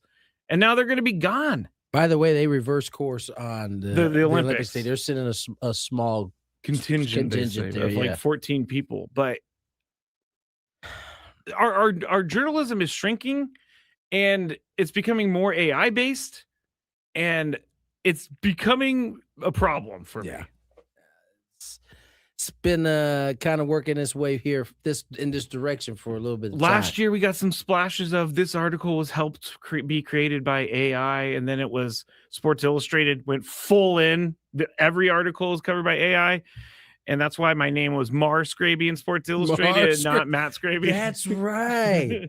I was very happy. You made the AI article as Mar Skraby, but nonetheless, you made it. Hey, I was just happy to be mentioned in the article. But I think this is wrong, and I hope that this doesn't become a trend where just parts of the paper are closed down because they don't feel like funding it anymore. And I get it. It's a business decision. If they're really truly losing a ton of money on this, but it was supposed to be a servic provided. Exactly. And that part is kind of it's a public awareness tool. It's supposed to be. Yeah. But no, it's all about the money. It's all about the money. Your favorite head coach, Mike McCarthy. He says he wants Rodgers back. Because he doesn't want to look at Mason Rudolph play quarterback for him. But I don't think that they may have had some friction at the end, but I think that would be okay. I mean, they understand each other. He has spoken to Aaron, and so that's really where we are there. But I'm able to sit back and watch the games and watch most of the Pittsburgh games on TV, and I thought he was a great asset for the team. Well, that's a great political answer from the guy. 62-year-old coach acknowledged that Rodgers, like other veteran players, needed time to decompress and make decisions on his future, but the coach embraced the idea of reuniting with the quarterback with whom he spent 13 seasons in Green Bay and won a Super Bowl title. I think that's very important. The game is so emotional. What these men commit to and what they put into it, I think that time away is important. So Aaron Rodgers may be headed back to Pittsburgh. I didn't know this, but McCarthy's a Pittsburgh guy. He is from Pittsburgh. Yeah, so Pittsburgh Steelers fans should be really happy. Yeah, I mean, this guy wants the Steelers to be good. I hope so. I hope it works out for you. I was like, I have my doubts. I don't know why Chris hates Mike McCarthy so much. He has like strange hatred for some I don't people. know that he hates Mike McCarthy. I just think he doesn't think he can coach beyond the regular season, which is fair. It's not fair. It the guy won a absolutely Super Bowl. Okay, well, they said the same to Mike Tomlin won a Super Bowl. Yes, I knew you were going to come back to I'm just that. saying that. As soon as I said I knew that was the retort. I'm just saying. John Harbaugh won a Super Bowl. They got rid of him too. I withdraw my comment. They got rid of him. I withdraw my McCarthy won a Super Bowl comment. Kicked him out the door. I wonder how he'll get along with DK Metcalf. I think he's going to get along fine. Yeah, I think this would be light work for in terms of that. But I don't think their team is that great. No, not defensively. They still can be a little bit more dominant. Their offense certainly needs a jolt or two. A big jolt. Yeah, a big jolt. All right. Did you see Arthur? By the way, Arthur Smith is the college. Yeah, offensive coordinator of Ohio State, which Ohio State's been doing a really good job with that. Can I tell you, that's not an easy job to walk into. There's some high expectations there too. Extremely high. And you're coming from the NFL. People think that you are a genius. Oh, don't disappoint because they'll get rid of you. But guess what? In a half a season. All he does is run the ball. This is wasn't he at Pittsburgh last year? He was at Pittsburgh last year. He was the Falcons head coach for years and they didn't do anything all the time about his offense. So we'll see. We'll see how it goes. All right. See you at the break. More Gwynn Chris on the other side. We got traffic? No. We're going to deal with this traffic situation. I'm sorry. Thank you for listening to 97.3 The Fan. Be back shortly. I would be back shortly if the thing will click. See, I'm clicking. I have no idea what's happening. It's not playing any commercials right now. Well, this is just great, everybody. Let me see if I could try to start another one. All right. Well, this is awesome. On the air right now with no help, and there are no commercials to be played. Actually, you know what I'm going to do, everybody? You're getting a real live thing right here. This is real live Matt Skraby. I'm going to have to restart Wide Orbit real quick. So goodbye, Wide Orbit. It's not even closing. I'm going to text Adam, and I'm going to say, Adam, I tried to go to break, and the commercials did not play. And the program won't shut down. Oh, you know what I'm going to do? I'm going to have to do some Control-Alt-Delete over here. Control-Alt-Delete. Okay, I got it. Task Manager. It's not coming up. There it goes. Task Manager came up, everybody. I have no idea. I'm way too generous with my stroke giving. Never mind. Are you really? Never mind. Wait. I did not mean for that to happen. I did not. That sounds like a promo to me. Skraby's giving out strokes. I can't wait to hear that one. I'm going to laugh for a while on that one. Nate says, Skraby, maybe you should date her. You might be a generous stroke giver, but I don't think she really wants to leave her boyfriend for that. All right, that was good. That was good. In full disclosure, I'm reading this. Tony can't gather himself right now. That was a good one, Chris. That was a really good one. So I saw this at 7-Eleven, and I had to get it. It's called the One Chip Challenge. It was sitting there in the aisle, and I thought, why not? Because I am into spicy stuff. But this thing looks pretty hot. I'm not going to lie. It says a Reaper pepper and a Scorpion pepper. It's also in the shape of a coffin, which doesn't make me very happy about that. Doesn't make me feel good. Oh, extreme heat, it says. I'm going to try a little bit first, just so I don't die, I guess. That's the thing I'm saying. This looks... I don't even know if I should be eating this. It looks like it has mold or something, but let's see how hot it is. Let's go. There's a little bit of spice there. It's going. Oh, man. This is hot. Not that bad, though. I still have this side to go. It is getting hot. I'm not going to lie. My mouth is, like, getting crazy. Now it's kicking in.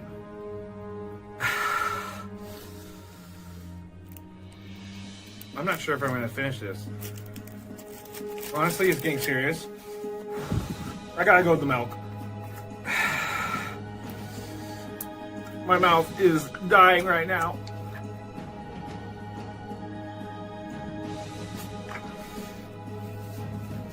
Yeah, this is not fun, guys.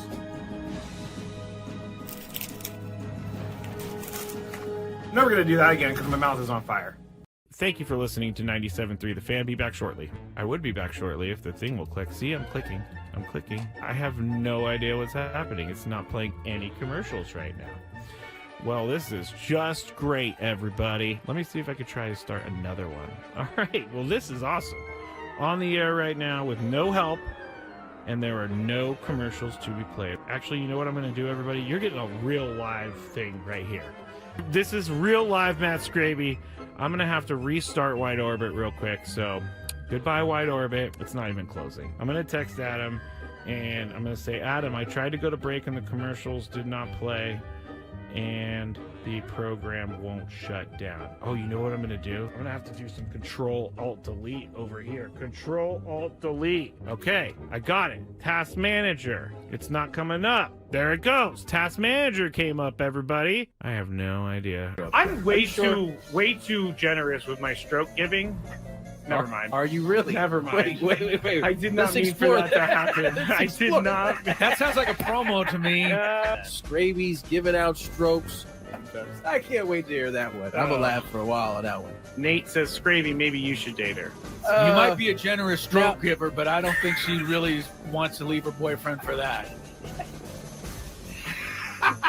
All right, that was good. That was good.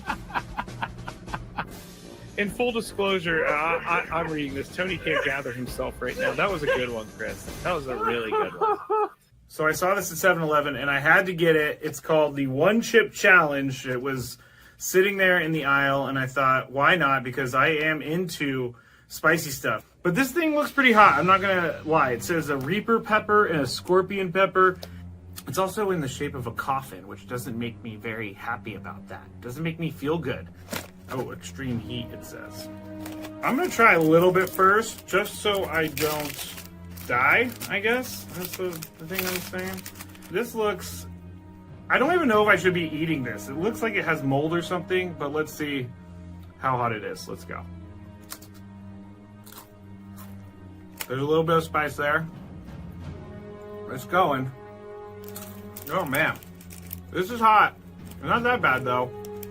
I still have this side to go.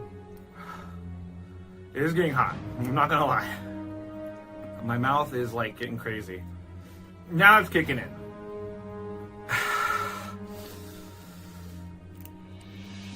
I'm not sure if I'm going to finish this. Honestly, it's getting serious. I got to go with the milk.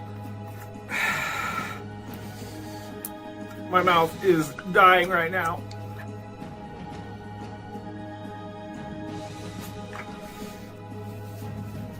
Yeah, this is not fun, guys.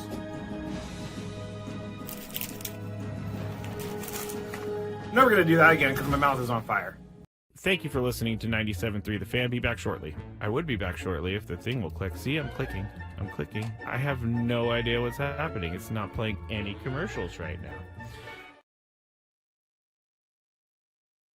5:18 on the clock. Tony Gwynn Jr., Matt Skraby, into the happy hour. Dabo. Why can't I remember his last name? Dabo Swinney. Yeah. He had some things to say. He was very angry. Rightfully so in some regards. Chris Ello has been pretty hard in the paint when it comes to Lane Kiffin. He should probably be hard in the paint on a lot of those especially when it came to what Lane was doing after he signed to be LSU's coach. There was talks about him taking the staff, trying to recruit players, and that really got under the skin of a lot of people, including Chris Ello. But Dabo, yes, is seemingly pointing out the hypocrisy of some of the Ole Miss folks, particularly their new head coach, who has, I don't know that he's said anything, but he has certainly played. I haven't seen anything. He certainly has played this like, I'm just trying to keep my team together. Yeah, Golding. Yeah. What's his first name? Pete. Pete Golden. Yeah. Now, this happened on Friday, and it's actually taking college football people like, whoa, because no one really talks about the tampering. And Dabo is like, everybody needs to talk about the tampering. Dabo came with receipts. Yeah, here it is. Here is what he said on Friday about the situation. And it's kind of long, but we need it all. That he had communicated to the agent that he wanted no part of this and that his relationship with Jordan was more important to him than Luke Ferrelli. But that Pete Golding just does what he does. Quote, unquote. So at 1:30, Sorrells met with Luke face-to-face in his office. And Luke communicated to Jordan and to Ben Boulware that Pete texted him on Wednesday morning, the head coach at Ole Miss, when he was in his 8 a.m. class. And he said the text message said, I know you're signed.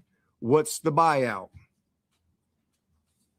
And he also, Luke said that Coach Golding also texted him a picture of a $1 million contract. Luke also mentioned to Jordan and to Ben that Coach Golding had Trinidad Chambliss call him from his phone, and that Coach Golding was there continuing to talk on his phone to push him to re-enter the transfer portal. He also said that Jackson Dart had reached out and called him. But Luke again assured Jordan that he had no intention of leaving. And all Jordan, right, so he goes on for like 8 minutes. Lots of receipts. He had the whole text chain. Yeah. The student went right to his coach and was like, "Hey, this is happening. I don't want to deal with it. So here, you deal with it." And he is. Wow. Clearly, there's an environment, whether you're at LSU or Ole Miss, for that matter, that you got to go get your guy. It's not a Lane Kiffin thing. Yeah, it's not a Lane Kiffin thing. I wish Chris was here for this. He would make it about Lane Kiffin, but it's not a Lane Kiffin thing. It's a college football thing. But like the full court press of having Trinidad, and not to mention the misleading nature of the phone call, thinking it's from the coach and it actually is Trinidad Chambliss, who might not even play next year for Ole Miss, by the way. And then Jackson Dart, an NFL quarterback, calls you, clearly pulling out all the stops. Like, this is why Dabo wants people to talk about tampering, because this happens. On another note, I don't know if you have noticed it, but I certainly have. Are you watching? We got the Nebraska-Michigan game up there. Are you thinking what I'm thinking? I don't know what you're thinking, but I can't help but notice that Nebraska has all white starting five. Oh my God, we're thinking the same thing, Tony. And they are giving Michigan the business right now. I looked up and I didn't want to say anything because it's an uncomfortable thing to say, but Nebraska is the first team that I've seen with a full starting 5 white guys. BYU usually has. Oh, true, has true. that, but these boys is hooping. They're up 8 as they go to a timeout right now. But it caught my eye. Yeah, it definitely caught my eye too. I'm glad we thought about it the same way. It sticks out the same way it does when Christian McCaffrey is in the backfield. Like it's just you know it. You see it. You know it. You see it. Good game going. It's Nebraska. Remember, they're being given 5, I believe, in this game, right? Let me go back to what Nebraska. Was it 11? Yeah, 11. It was 11. Yeah, they're up 8 with about 9 minutes to go. And they're undefeated. So this is a big deal for them right now. Nebraska big playing deal. some it's so funny. We had Jerry Palm on yesterday, and the point he made was fantastic. He lives in a world now where Indiana football team won a national championship, and the Nebraska basketball team is number 5 in the nation and undefeated. Yeah, that is a strange. That is, if you would have woke up if somebody would have told you that in the 90s, you would have laughed them out of the building. But that is exactly what is happening right now. I don't know if Gonzo made a good joke. He says, "How did it not catch your eye? It's blinding."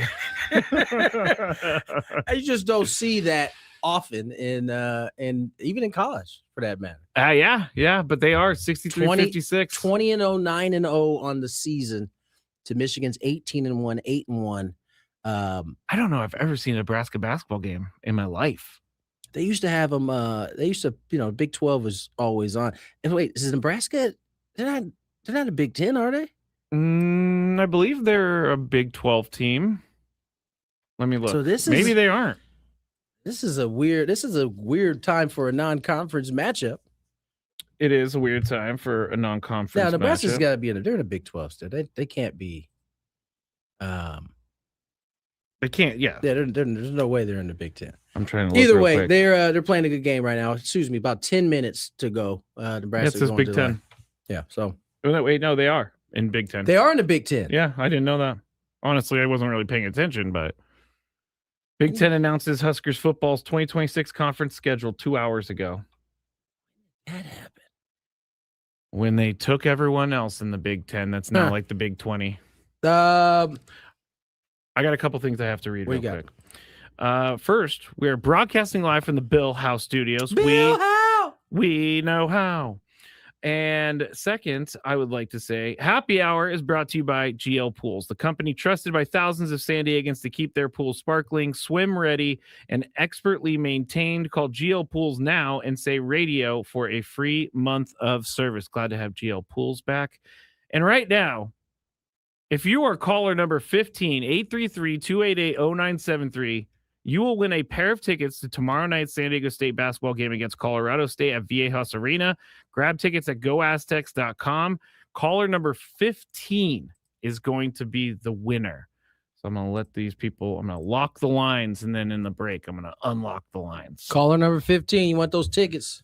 And the reason is, gotta time it up. Kawhi Leonard, number 15. He wore number 15 here at San Diego State. Chris doesn't like it when I do it this way for some reason. He That's because Chris wants to have a question. Yeah, like that one question he had. I guess more people knew it than I thought would know it, but it was. He's got good questions. He's got good screening questions for sure. No, you don't think so? Yes, he does. I can't be a jerk that much, Tony. I mean, I noticed you like to take shots at him when he's not really here. So duh. I mean, who wouldn't?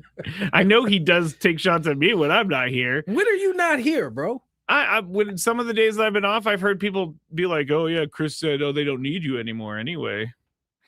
Okay, maybe he did say that one. I think he did say something along those lines. Nonetheless, Chris Ello back tomorrow. Thursday. Back Thursday. All right, let's get to break. On the other side, we got Sammy Lev was on the show. He was a talkative one today. When isn't Sam talkative? True. It's kind of Sam. Sam talked to us earlier, talk a little bit about some Padre baseball. If you missed it, you get a chance to hear it next, right here on Gwynn and Chris.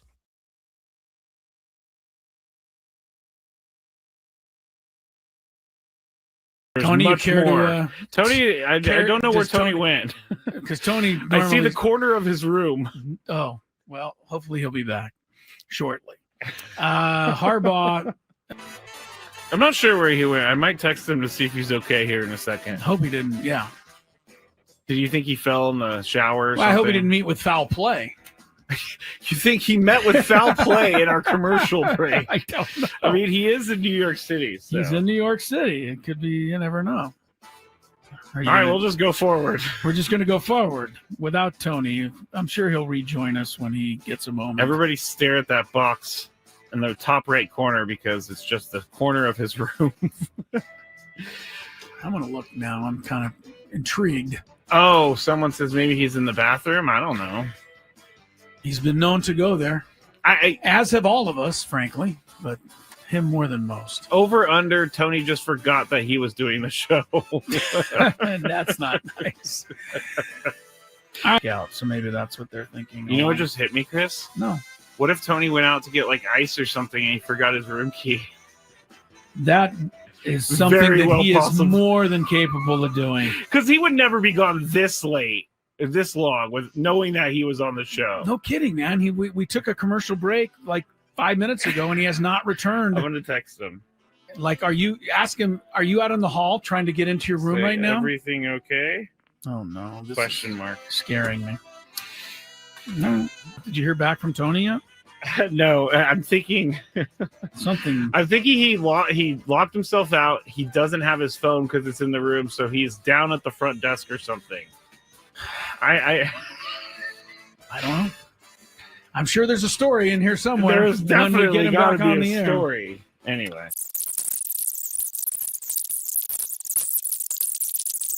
I was very concerned about Tony, and I took him off the screen because he's not back. I guarantee you he got locked out of his room. I don't think you're wrong, because that makes sense. But how far away is the lobby? Of course, the New York hotel, it could be one of those ones where you got to wait a while to get up to the... And he's just sitting in line. I don't know why I find this so funny, but it is. Well, it's funny if he comes back with a funny story. Yeah, like it's I locked myself funny. out. It's not funny if he fell and hit his head somewhere and we don't know where he is. That's not funny. Of course, that's not funny. He's obviously not with his phone because he hasn't gotten back to us. Has Tony locked himself out before? Not during the show, but I'm sure he has at one point in his life. Of all people, Tony would certainly seem to be one who would do it. Oh, August also says, Clinton said, got to use the key card for the elevator too. So maybe he's just stuck. Can't even get down? No, you don't need the key card to go down. Okay. You only need those to go up. You should be able to get down to the lobby to say, hey, I locked myself out. In New York City. But if we do, can you go to the Padre Hotel and knock on Tony's door? We don't know where he is still. No. Still hasn't come back. And I turned on It's been 20 minutes now. I know. Now I'm starting to get a little worried. Yeah. Where'd he go? What happened? I don't know. I would call the front desk of the hotel, but I have no idea where they're staying. I don't know where they're staying either. And when you sent him a text and said, is everything all right? We have not heard back from him. He is still not back in his room. I bet you he is standing in line in the lobby as we speak. Trying to get his key back. Someone said text Jesse or Dave. And it's really not a bad idea. Maybe at the next break, though. Yes. If we get to the next break, we got to text those guys so that they can go make sure he's okay. Because I don't know where he is. It's crazy. Dave Marcus is probably the one to text. We'll text Dave. Because he's, Jesse could be doing anything, but Dave's always there ready to go. You're trying to say Dave has a ho-hum life and he'd just be sitting around waiting for a text, whereas Jesse might be busy? Is that what you're... Dave's been doing this job for like 30 years. I don't think the what is the word I'm looking for?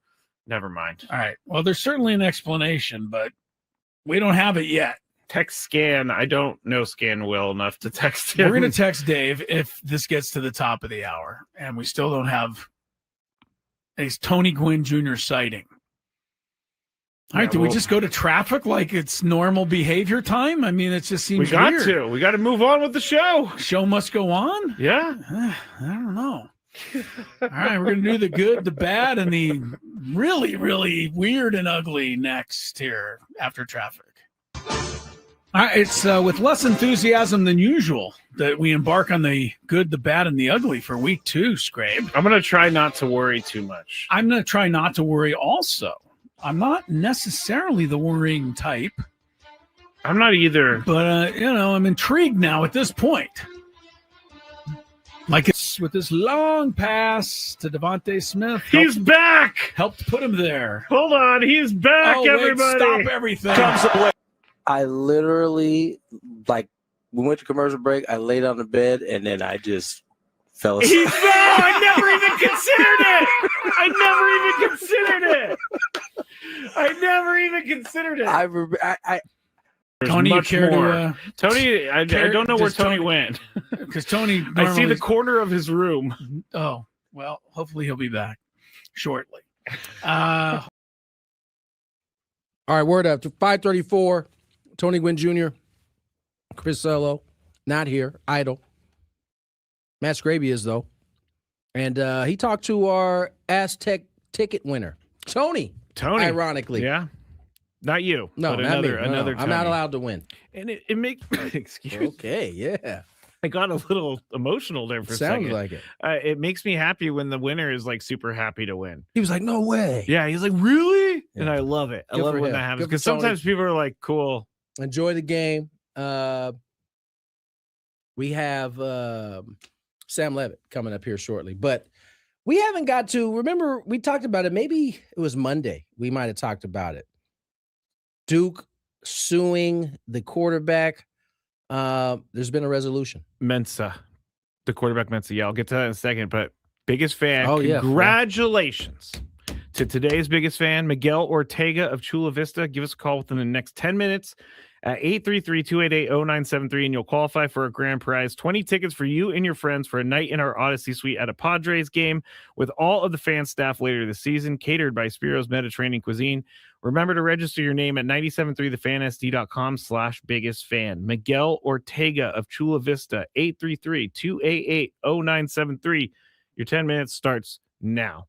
But yes, Darian Mensah is who we've been talking about, and he was the kid who signed a contract with Duke for a revenue sharing contract, then entered the transfer portal. Then Duke Didn't he try to write a kind of like a Somewhat. message like, "Hey, I'm entering the portal. I'm out." Hey, it's somewhat. I don't actually remember the message, but he ended up trying to enter the portal, and then Duke's like, "No, we have a contract with you. You have to stay at the school."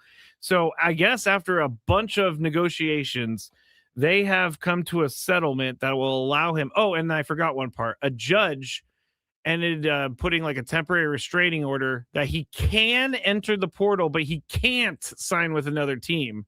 But now they've come to an agreement, a settlement, and he is able to get into the transfer portal. And here's what I dislike about these statements. Darian, this is from the sports agency. Darian extends his sincere gratitude to Duke University for engaging in good faith discussions and reaching this resolution. He wishes the Blue Devils, Coach Diaz, the staff, and the entire fan base continued success in the seasons ahead. He does not wish that. He does not wish that. Who cares? Who cares? It bothers me. Why? Because it's such a throwaway line. Fluff. You know it is. I don't want it. Okay. Well, Tell me. don't You read didn't it. want to play here. Don't That's read fine. it. No, why? You don't care. You don't care. You don't care. You Personally, don't I don't care about you don't Duke care football. about Duke football, so you don't care what his reasonings was. You're right. I don't care about Duke football. What I do care about is Duke actually following through on this and possibly. Did they follow through or did they settle? They settled, which for them, I guess, I don't know what they're going to give, what he's going to give Duke. Duke has enough money. Let's be clear. All right. It was in both of their best interests. It was. Because if he's just like, I'm not playing, you still don't have a quarterback. You can't force him on the field. So why would you want to keep him? So it was in their best interest. I thought this was interesting, though. A source close to the situation told ESPN that Duke's lawsuit was always about upholding a contract, adding that the school was also eager to move forward and not engage in a protracted legal battle with a student athlete. Duke did not release terms of the settlement, but said the agreement suitably addressed the school's primary concern. So their primary concerns, huh? Did they teach a lesson? Is that what I'm hearing? What was their primary concern? Once he left to go to the school, by the way, you know where he's slated to Miami. go. Yes, he's going Miami. He's going to replace their $6 million man with him. with another one. Their primary concern wasn't getting him to be the quarterback. So what was their primary concern? Just I think because I would assume that if he left, he wasn't entitled to that money anymore. I mean, I think their primary concern from what you just read me sounds like they just wanted to teach a lesson that you can't break contracts without trying to settle a contract or talking to people. That's interesting. I said, what does Duke want from him? I guess I like the idea of the lesson, but I guess it makes the athletic director feel better about himself when he goes to sleep. He won a lawsuit against a kid. The fact that this is what you wanted the outcome to be the whole time was you just wanted. It's very strange. You should have just let him go in the first place if you don't want the relationship to continue. Unless somehow he was able to keep the money. Like it just seems that would be a problem for me. And I can see why they sued at that point. Yeah, you can't just sign a contract and then leave and get all the money anyway. But no, either way, he's headed to University of Miami. This is a blueprint for you think more things schools down will do the this? road.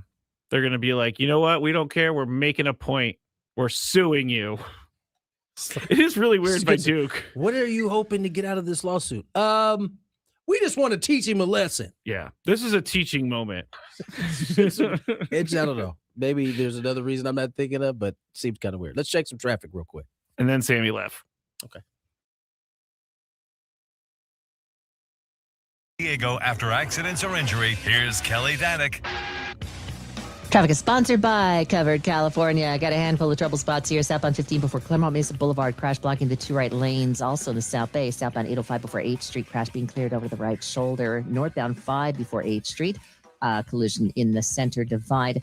In the North County, eastbound 78 past El Camino Real. We have reports of a stalled car in middle lanes. Open enrollment is here. Covered California can help you make sense of benefits, deductibles, networks, and the general confusion of it all. Enroll by January 31st. Covered California, for the love of Californians. Visit coveredca.com. I'm Kelly Danick with Gwynn and Chris, San Diego's #1 sports station, 97.3 The Fan. Padres related. Look, I look at this roster, I look at the 26-man, I look at the 40-man, and obviously I think pretty soon here we'll probably get the list of non-roster invitees to big league spring training, which is always interesting because then you know who's going to be in that major league clubhouse on day one. And especially this year, we're going to see a lot of those guys, more often than we would because of the World Baseball Classic. Those moves of getting guys out of big league spring training is probably going to happen a lot slower because of the WBC. And then we're going to have a stretch there where, we're going to see a lot of those guys. Look, the good news with the Padres as far as question marks, Tony and Matt, is there aren't a ton.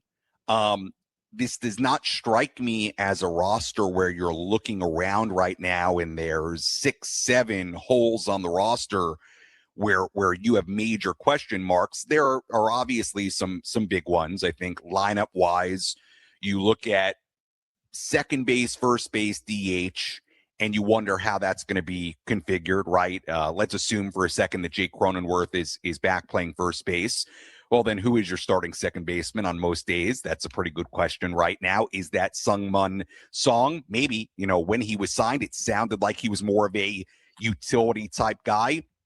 But right now you look at this 26-man roster and he would kind of slot in hypothetically as a starting second baseman. So I'd be surprised if that is what happens. Obviously, Jake can also play second base, which opens you up for first base. Again, you look at the roster and the 40-man right now, well, your option there would, be a Gavin Sheets type. Same thing with DH, right? I mean, these are the question marks. DH, first base, second base, with obviously Jake fitting in the mix at first or second, depending on what the rest of your roster looks like. So there are really two spots in your lineup where I think you still have some pretty big question marks as far as what that looks like. Is that going to be somebody who is already on the 26-man? Is that somebody who's going to be a non-roster invitee? Is that, as we know with AJ Preller, is that somebody we're not even thinking of yet that's not signed? I mean, that's the thing. I mean, think about the last two spring trainings. Jerkson Profar was not there on day one. Nick Pivetta was not there on day one. And both those guys, you could argue, in those individual seasons, had the biggest impact of anybody. So you just don't know. So I think it's a little hard to say how that's all going to look, but I'd kind of be shocked if there aren't some pretty significant moves made, at least with guys that AJ Preller feels like can fill those roles in a starting capacity. So again, you're figuring out two spots in the lineup, but second base, first base, DH, depending on where you want to play, Jake. That's kind of the first part. Obviously, the back end of the rotation. I mean, look, I feel like I'm in a spot, and Tony, I wonder if you agree, where I would pencil in Randy Vasquez into that 4, which gives you Joe, which gives you Pivetta and King and Vasquez, and that's a great place to start. It's a great place to start. What is your number 5 and what's your number 6 and number 7 after that, and what that depth looks like, because you're going to need it at some point. That's obviously a big question. The good news is your outfield is pretty much set. Sure, we can go over what the bench looks like and a 4th outfield type, but it's going to be Laureano, Merrill, and Tatis. That's a really good place to start for an outfield. And then I would say the other, and I know I've kind of gone down the roster here, but the other, I think, pretty significant question mark to me, Freddie Fermin is going to catch most days, is Luis Campusano your number 2 catcher. Is he your backup? I mean, we certainly saw last year the Padres did not seem inclined, number 1, to get him at bats, but number 2, to have him behind the plate. And there have been, last year was a good example where Luis came into spring training. You thought there was a pretty good chance he could even win the starting job.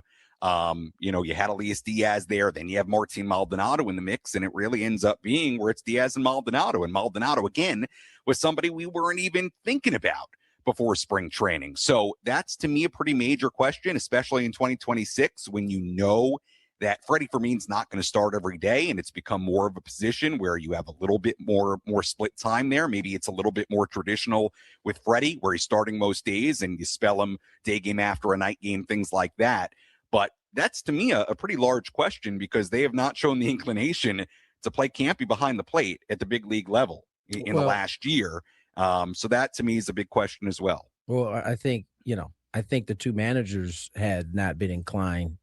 Two previous matches had not been inclined to put him back there, and at times there was a good reason at times not to put him back there. So can he improve back there?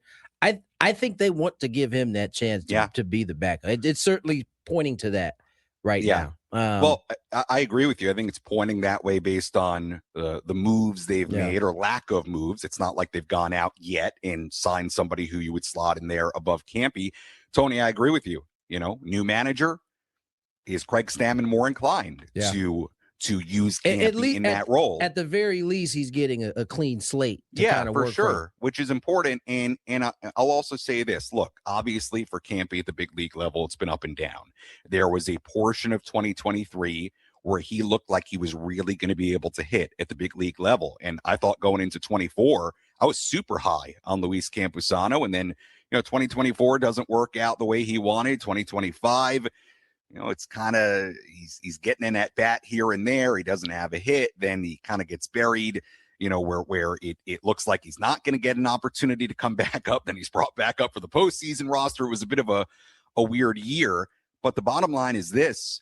He went down to AAA and he did what he had to do. I mean, what else is he supposed to do at the AAA level? So if I'm AJ Preller, if I'm Craig Stammen, and you are paying Luis Campusano $1 million, and you still have faith that he can be the type of hitter you want him to be at the big league level, and potentially a good enough defensive catcher to play him behind the plate at the big league level, then you've got to give him another shot to do that and see if he can translate what he's done at AAA to the big league level. So to your point, I would not be surprised if there's a bit of a different attitude to Campusano this year as far as the Padres' attitude towards him. And maybe he is that number 2 catcher, and we're going to see him get some pretty significant playing time, at least towards the start of the year. Sam Levitt joins us here on Gwynn and Chris. And Sam, we look at a guy like Toddy, right? He's just had his 27th birthday. He's coming in a year in which he had an OPS up over 800, but there's still, I think most people feel like, more in there. I mean, is this the year that we could possibly get the MVP caliber? Because it certainly got out the gates like that last year. We were talking about it for a few months into the season, but then it kind of tailed off. And I mean, I think we saw different versions of Toddy last year. We saw that early version, then we saw a version of him kind of working through some things, and then we saw him get really good at being able to kind of handle the strike zone. Mm-hmm. Can he put it all together here in 2026? Yeah, I think for me, the hope for Fernando Tatis Jr. in 2026 is he takes some of what he did so well in 2025 that he did better than he ever had in his career at plate discipline, at taking walks, things that really marveled at what he did offensively. He takes some of that and applies it to 2026, but he's got to be a little bit more like the 2021 version of Fernando Tatis Jr. 25 home runs, 71 RBIs. Look for Fernando and what this lineup needs from a run-producing standpoint. Yeah, I think it's safe to say, and I think it's fair to say, you need a little bit more. You want those numbers to be in the 30s and 100s instead of 25 and 71. You're not saying that he can't walk anymore. You can't say, that he can't have the same type of plate discipline he had last year, but I think it's got to be a mix. Do you move him down to get to that? I mean, do you give him more opportunity? I mean, is there anybody on the roster right now? The bottom of the lineup is going to have to be, yes. Don't get me wrong. He's going to have to take that next step. Yeah, but it's a good point. He's going to have guys on in front of him in order to be getting into that 100 zone. I mean, it's clear that he handled the leadoff spot from a traditional standpoint pretty well, right? I mean, 111 runs scored. He's getting on base. Those guys behind him are having opportunities to drive him in. When he was right, especially early, I mean, the bottom of the lineup, if we're being honest, didn't really get good until the Fermin came over and Laureano came over. They were able to drop. I think Cronenworth was kind of able to hit in that 8 spot a few times because of it. They're going to have to be productive if he's going to be that guy. Now, the homers, no doubt. We'd like to see that with a 3, starting with a 3 somewhere. But in terms of the ribbies, the bottom of the lineup is going to have to figure out a way. And I just going in right now as situated, you got a chance to maybe to stretch it out, but that's the part of the lineup that's I think we'll be watching again. Yeah, I think it's hard because if not Fernando at the top of the lineup, if you want to put him in a more advantageous situation to drive in runs, to your point, right? Who's leading off? Then who? Right. I'd love to say Jackson Merrill could be that guy, but he's kind of he likes to swing. He does. He doesn't profile to me as a leadoth guy. Obviously, it's not going to be Manny. I don't know that I think he could do it, but that. I think he could do it, but I don't know that he's shown with the profile at this point. Right, Xander is Jake a leadoff you start going down the lineup. It's like, well, if not Fernando, right? Then who? And the thing you just love about Fernando in the leadoff spot, and even last year when he was struggling, and there were calls from a lot of fans that wanted to move him down. Look, there's always going to be the threat of Fernando starting a game. The fact that he could hit the ball 450 feet, the fact that he can get to first base, steal second, create havoc on the base paths. That's always something that you're going to like. I think any manager's going to like. But I think the problem is if not him at the leadoff spot, then who? But if the Padres viewed it as, hey, we got to get him down in the order a little bit to create more run-producing opportunities for him, then, you could try whatever. I mean, I don't know. Maybe you put Xander Bogaerts up there and see what he can do. Tyler on the chat was saying Xander Bogaerts, and he can steal some bags if he gets on base at the leadoff spot. He's not really at a point in his career where he's hitting for power. So why not try? He only had 1 game at leadoff last year. Listen, I think that it all takes some cooperation, and I'm sure Stam is more than open to trying something. If indeed that is the idea, is to try to get Toddy more opportunities. Sam, man, we appreciate you stepping in, man. I know it's about to get thick for you here in the next couple of weeks. Sam Levitt, always a pleasure to have on. Real quick, I think the line of the day goes to Akil Talib. He said, Aqib Talib, excuse me. He said they were on the show he's on, and they brought up the fact that Bill Belichick did not get in the Hall of Fame. He had a strong reaction. He had an explicit, an expletive, yes. expletive there, and then he said, Bill Belichick has more chips than Frito-Lay. I wish I was cool enough to think about that stuff. He had the whole place rolling. This has everybody really. Mad. It's a topic of conversation, and it just came out a couple hours ago. It is everywhere. It came out, I think, in the so first. Maybe hour we or were so. the ones that were out of pocket for thinking that breaking news. I just told you, maybe my mind was in a bad place when I saw the breaking I news still stat. don't think it was breaking news, push notification worthy. But if you sent me a story that says Bill Belichick was not, here's the story, that's fine. Right. But a breaking news push it scared notification, me. It a really little scared much. me. It definitely scared me. It's like all the news channels now. Breaking news can be anything. Breaking news. They leave that banner up now. They do. They don't even change it. It's They're breaking like, news. Well, if someone sees it's breaking news, they're going to say. We have come to an end, ladies and gentlemen. Skraby and the Chronicles coming up next, man. What you got on tap? I got a deep dive into JP Sears. I did a little investigating. Whoa. A deep dive into JP Sears. Correct. I did a little investigating on Bill Polian and why he hates Bill Belichick so much. That might actually be interesting. I have possibly an answer. Oh. I'll tell you before you leave. Okay. See if you agree. You guys enjoy it. Skraby's got a good one lined up for you. Skraby Chronicles up next. We'll see you tomorrow. Have a good night.